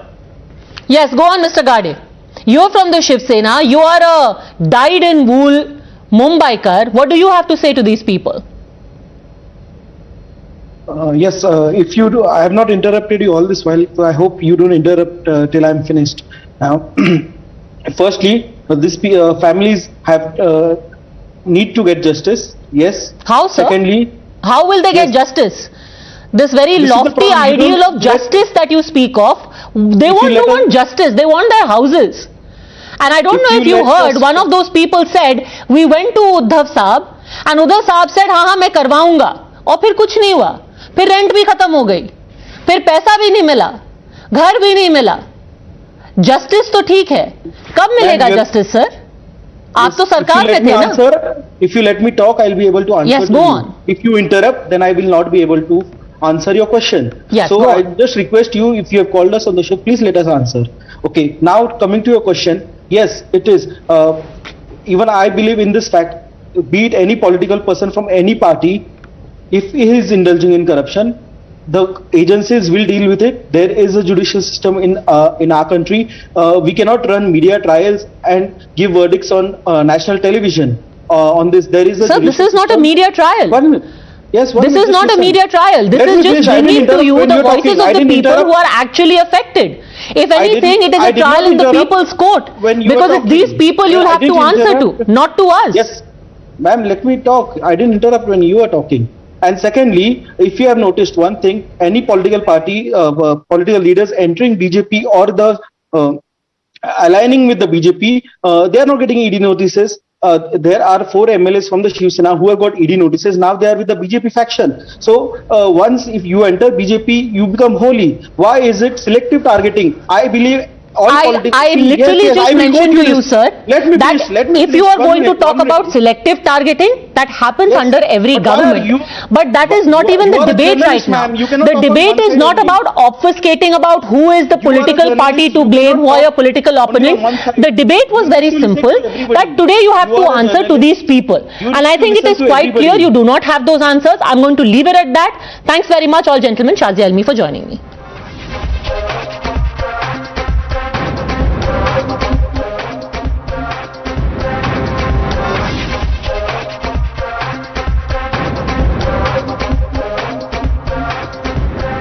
A fresh set of raids were carried out in West Bengal today in the SSC recruitment scam, but even as these raids were taking place, something stunning happened. A lady reached the hospital where Partha Chatterjee was being introduced for his regular medical checkup and promptly flung her chappal at Chatterjee. Furious, she declared that she will not mind walking back home barefoot because her slippers were a message from the youth of the state who had been defrauded of a job even as netas made money and made merry. অসুবিধা হচ্ছে দিদি মানুষের যা অসুবিধা হচ্ছে আচ্ছা কেন কি হয়েছে দিদি কেন বাচ্চাটা তোমাদেরকে জুতো ছুঁড়ে মারলেন কেন জুতো ছুঁড়ে মেরেছেন আরে গাড়িটা আমার পেশেন্ট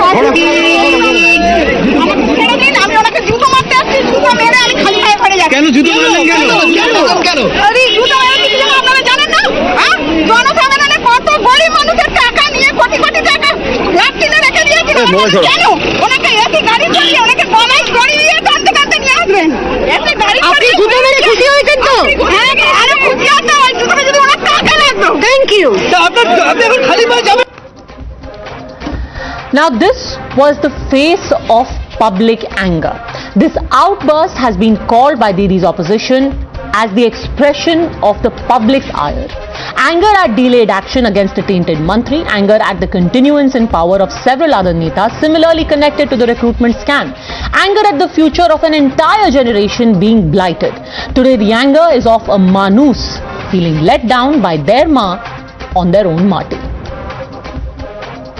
ये जो सिंडिकेट है ओपा सिंडिकेट इसकी मालकिन का नाम ममता बनर्जी है she is the kingpin of the corruption और आपने nephew Abhishek Banerjee he is the director of this syndicate ये रुपया पार्थो जी का रुपया नहीं है ये टीएमसी का रुपया है ममता जी का रुपया है उनकी भातीजा का रुपया है ये 100 से ज्यादा कलेक्टर का नाम मैं दिया उसमें कुछ एमएलए भी है कुछ मंत्री भी है 4 एमएलए का लेटर हेड पैड भी मैं जमा किया जिन्होंने लिस्ट करके दिया वो तो अंदर की बात है केवल रुपया नहीं है 50 करोड़ रुपया नहीं है 200 करोड़ से ज्यादा प्रॉपर्टी का अभी तक बरामद हुई है और भी कितना है भगवान जाने आगे आएगा बहुत लंबा मामला है बहुत बड़ा घपला है तो मानी किसी का ये तो पता चलेगा उनका घर में है लेकिन उनको मालूम नहीं है कि रुपया किसका है जिन्होंने देख रेख किया है भेजा है उनको मालूम नहीं है ऐसा नहीं चलता है सब मालूम है बहुत लोग इसमें जुड़े हुए हैं इसलिए थोड़ा समय लगेगा सच्चाई सामने आने में The SSC scam in Bengal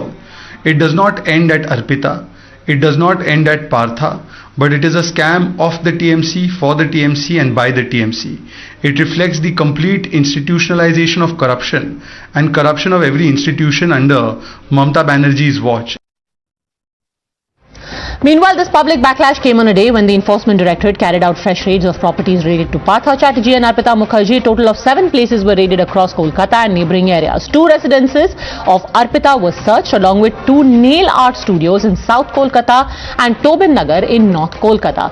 Additionally, 2 more residences in Barasat and Madurdaha were also searched. But when confronted with questions, both Arpita and Partha denied that the cash recovered was theirs.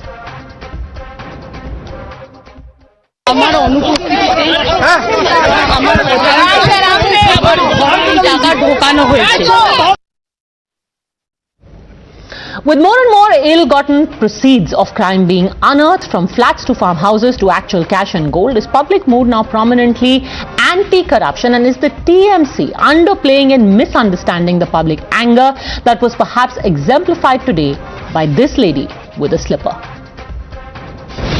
You're watching the News Hour at 10, debate number 2 on Times Now, Super Prime Time. Shazia Almi continues with us, as does Rishi Bagri. We are joined by Tausif Ahmed, advocate. My first question is to you, Dr. Shantanu Sen, Member of Parliament and spokesperson of the Trinamool Congress. Why do you think that lady flung a slipper, Dr. Sen?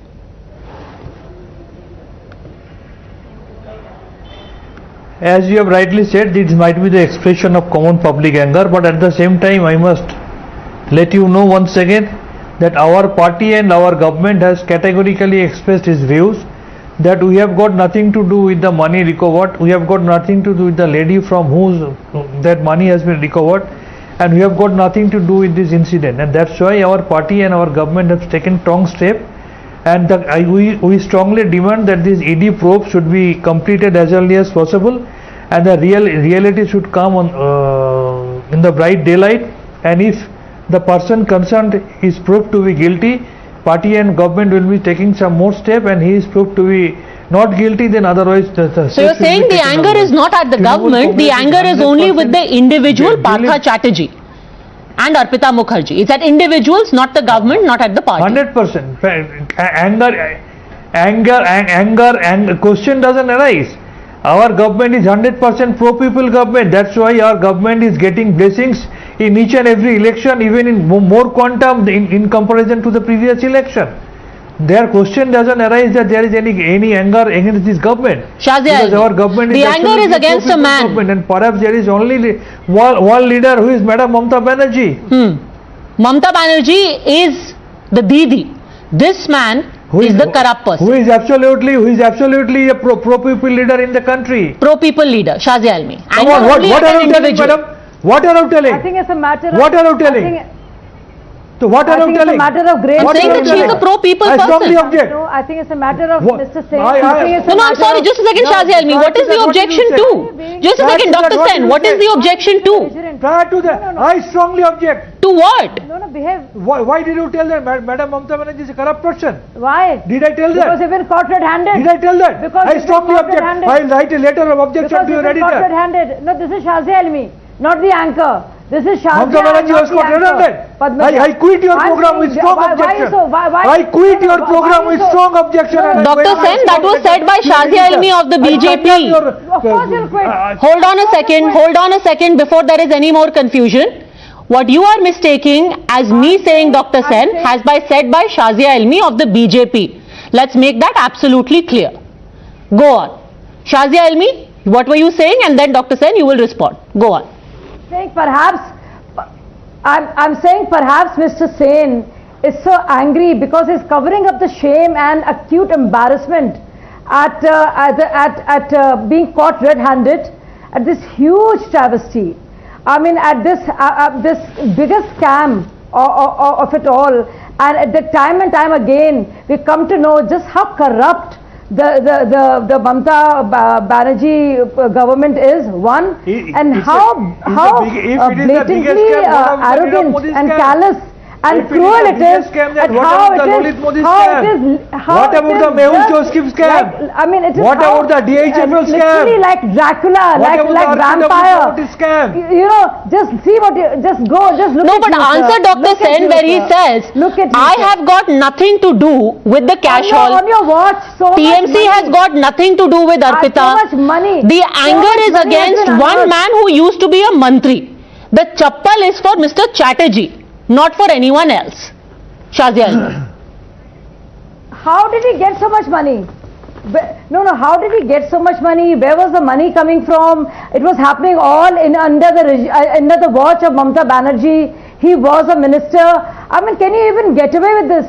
Can you even expect that you will get away by just this, raising your hackles and showing your anger? Dr. Sen, now let me quote to you, because very often we are getting stuck on Partha Chatterjee. There is another link to the same recruitment scam, and that link is to the TMC, and it persists. I'll tell you how. On the 20th of May 2022, the Calcutta High Court set aside the appointment of Ankita Adhikari. Who is Ankita Adhikari? She is the daughter of Paresh Adhikari, who is currently the MOS of Education and continues to be MOS of Education. While removing her from the post where she was illegally appointed, here's what the Calcutta High Court said. The post in which the said Miss Adhikari has been recommended shall be treated as vacant. It will be earmarked for the petitioner Babita Sarkar, who was actually to be appointed as assistant teacher if this extreme illegality would not have taken place. Extreme illegality has taken place. A common person like Babita Sarkar was affected, and which is why today people are angry. The MOS continues to be in your party and your government, sir. How can you claim that you are not linked?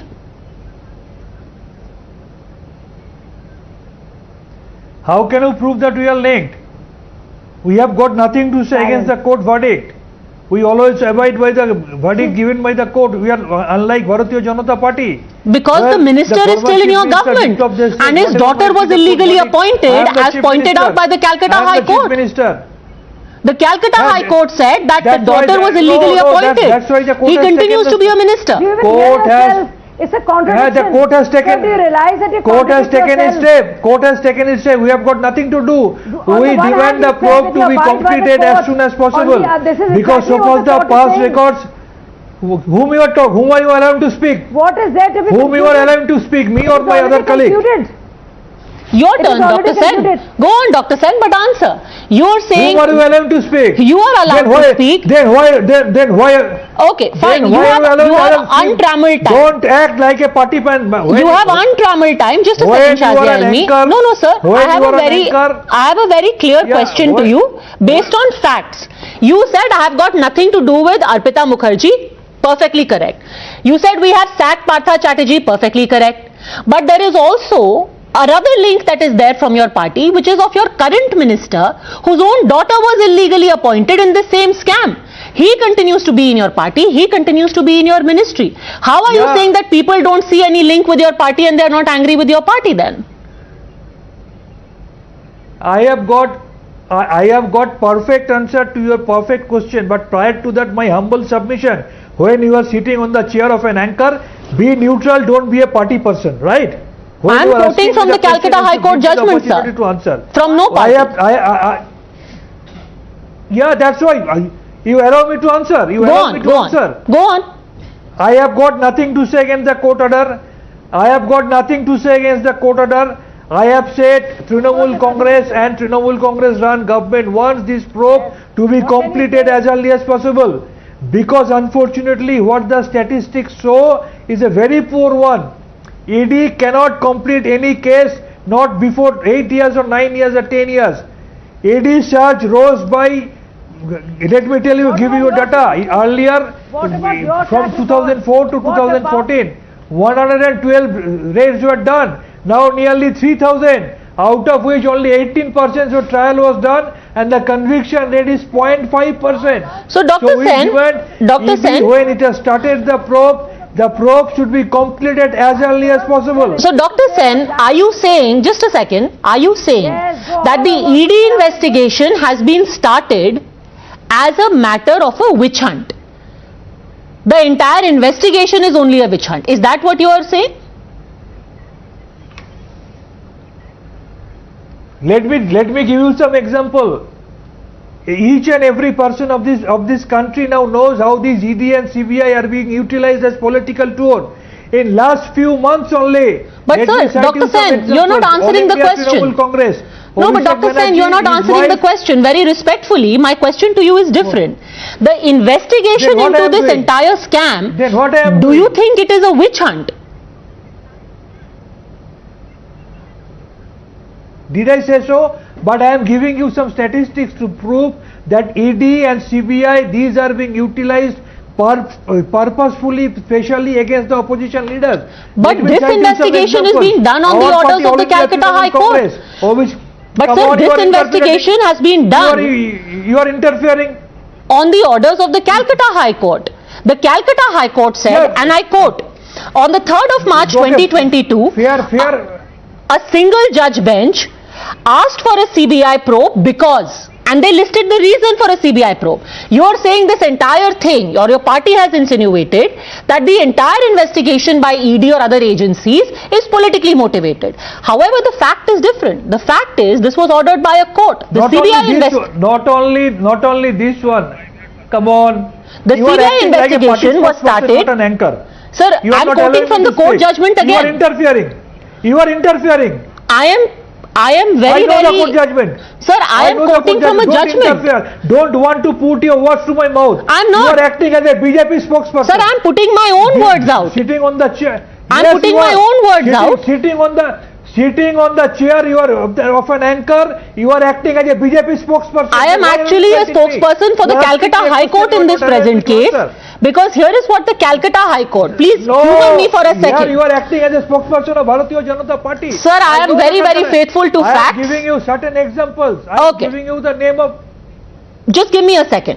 Me too. This particular case was started, CBI probe was lodged because the Calcutta High Court said malpractice alleged related to high officials within the state government as well as public figures within the state political apparatus, notwithstanding the efficiency of the state police, it is desirable to have the issue investigated by an agency that is independent of state, Dr. Sen.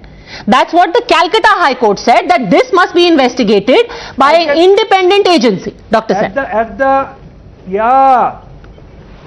At the same time, I can give you another example. This very Calcutta High Court and its learned judge has said that I am fed up and I am frustrated with CBI.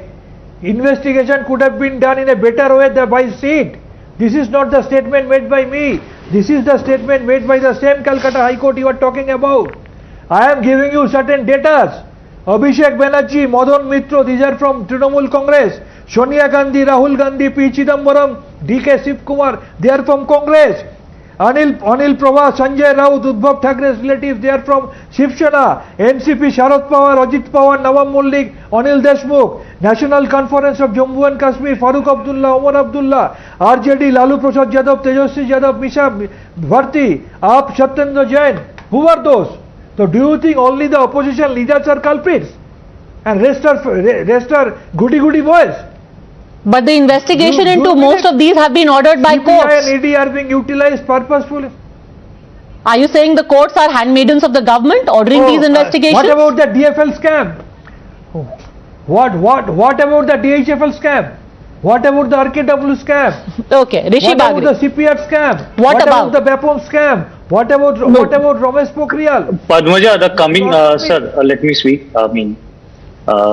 Padmaja, coming back to today's incident, I mean, the spontaneous outburst, like throwing off slipper by an ordinary West Bengal homemaker, reflects the mood against the rampant corruption in the state. And because the people of West Bengal are very angry and disgusted to see the multiple mountains of cash amassed by these leaders who preaches simplicity by wearing this simple kurta, pajama, Hawaii choti and white sari. And you need to understand that when a common citizen facing hardship in their day-to-day life, see these corrupt people getting VIP treatment in this hospitals and any other places, they actually bound to lose their cool.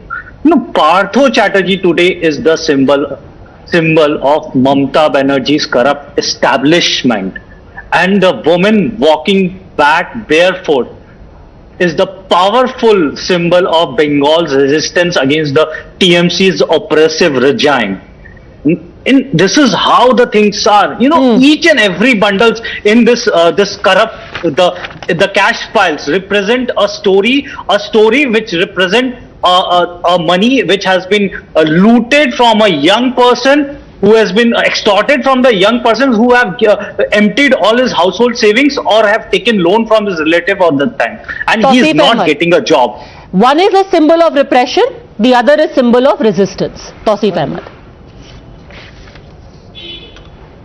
Padmaja, you and I and everyone on the panel would agree that we want the rule of law to prevail, not the rule of mobocracy. An accused who is an ex-minister, an accused in a money laundering case, a case where the money is not recovered from him but from another person, another woman who is allegedly linked to him. In that case, even if the accused is proven guilty after trial, you and I and everyone will agree that he does not deserve to die by wrapping his rope around his neck and dragging him on the street, and which is what was being told today, and you as a channel and BJP spokesperson and everyone else must refrain from provoking that mentality. Who said this? Who said this? No, just a second. What are you accusing us of? Nobody ever said that. Mamata Banerjee. And we as a channel for a fact have never said that. Please let's be very clear. Just give me 1 minute. Who said this? Mamata Banerjee has Who said this? Please do not attribute random things and harmful things to us. The question to you was different. Today it is being alleged that this is the face of resistance of common people angry with the scale of corruption. Please answer that. There is allegation pending against the minister, has removed the minister from his post. Mamata Banerjee has taken swift and strong action as expected from a party supremo or the chief minister of a state. Okay, you are saying the action was swift and it was apt, but do people really believe that it was swift and apt? The actions are there, they speak louder than words. We leave it to your judgment. Thanks very much, all gentlemen. Shazi Almi for joining me. Thanks for watching.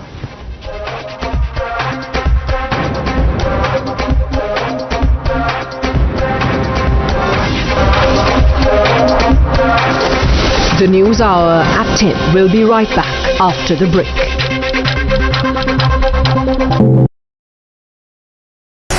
The most pressing issues, the most informed minds, free and fair exchange. Converse India with Rahul Shivshankar. 3-4 ತಲೆಮಾರುಗಳಿಗೆ ಆಗುವಷ್ಟನ್ನು ನಾವು ಮಾಡಿಕೊಟ್ಟಿದ್ದೇವೆ ನೆಹರು, ಇಂದಿರಾ ಗಾಂಧಿ, ಸೋನಿಯಾ ಗಾಂಧಿ ಹೆಸರಿನಲ್ಲಿ.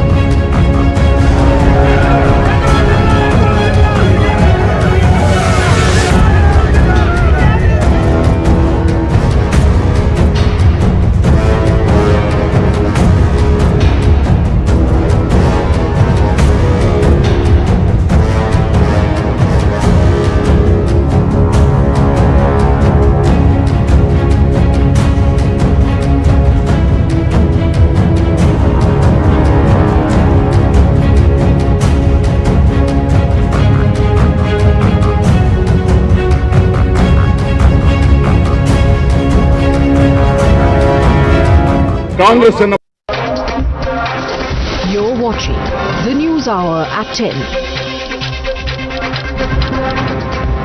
Investigation into Karnataka BJP worker Praveen's murder case gathers pace. Dakshin Kannada police today arrested 2 more persons, while cops are on lookout for 4 more accused. The Culture Ministry will organize a Tiranga bike rally for MPs from Red Fort to Parliament tomorrow morning. Union Minister Prahlad Joshi appealed to members of all political parties to attend and promote the Tiranga rally. The News Hour at 10 will be right back after the break. The fact of the matter is, whether it is imported inflation, whether it is tinkering of GST for a longer period, the fact is that the burden is on the common man. And the common man, frankly, doesn't really care about what's happening in the United States or the UK or Russia or Ukraine. They're worried about their day-to-day living and per capita incomes where they are in India. The pressure is as much, magnified on common people in this country than they are abroad. And of course, you have social security systems which exist abroad, which don't exist in India. So I come back to asking you the same question. Is the government really being rather hard-hearted when it looks at these issues? After all, running a country of the kind that India is, with poor middle classes, lower middle classes forming the bulk of the population, do you think the government is doing enough, to cushion the impact on? You're watching the News Hour at 10.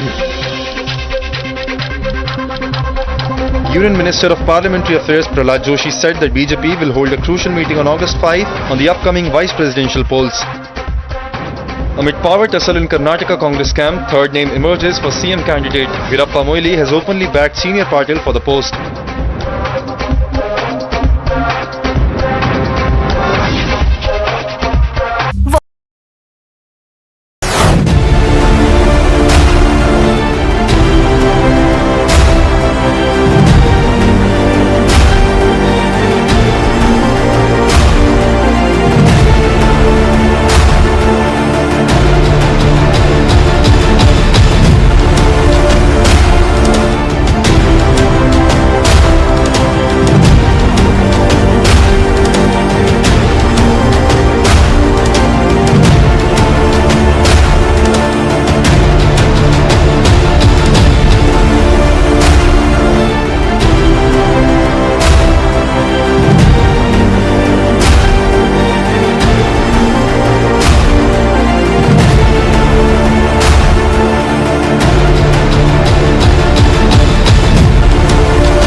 अगर कोई व्यक्ति किसी team में खेलता है तो क्या कप्तान बनने की बात मान में नहीं आती है? आप नहीं बनना चाहोगे?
Hello and a very warm welcome. You're watching News Now Overnight with me, Priya Bahel. First of the top stories. As SSC scam probe peaks, anger over abject loot spills over, woman hurls a slipper at Partha Chatterjee when he was brought to a hospital in Kolkata, says he deserves to be dragged with a rope around his neck for looting common man.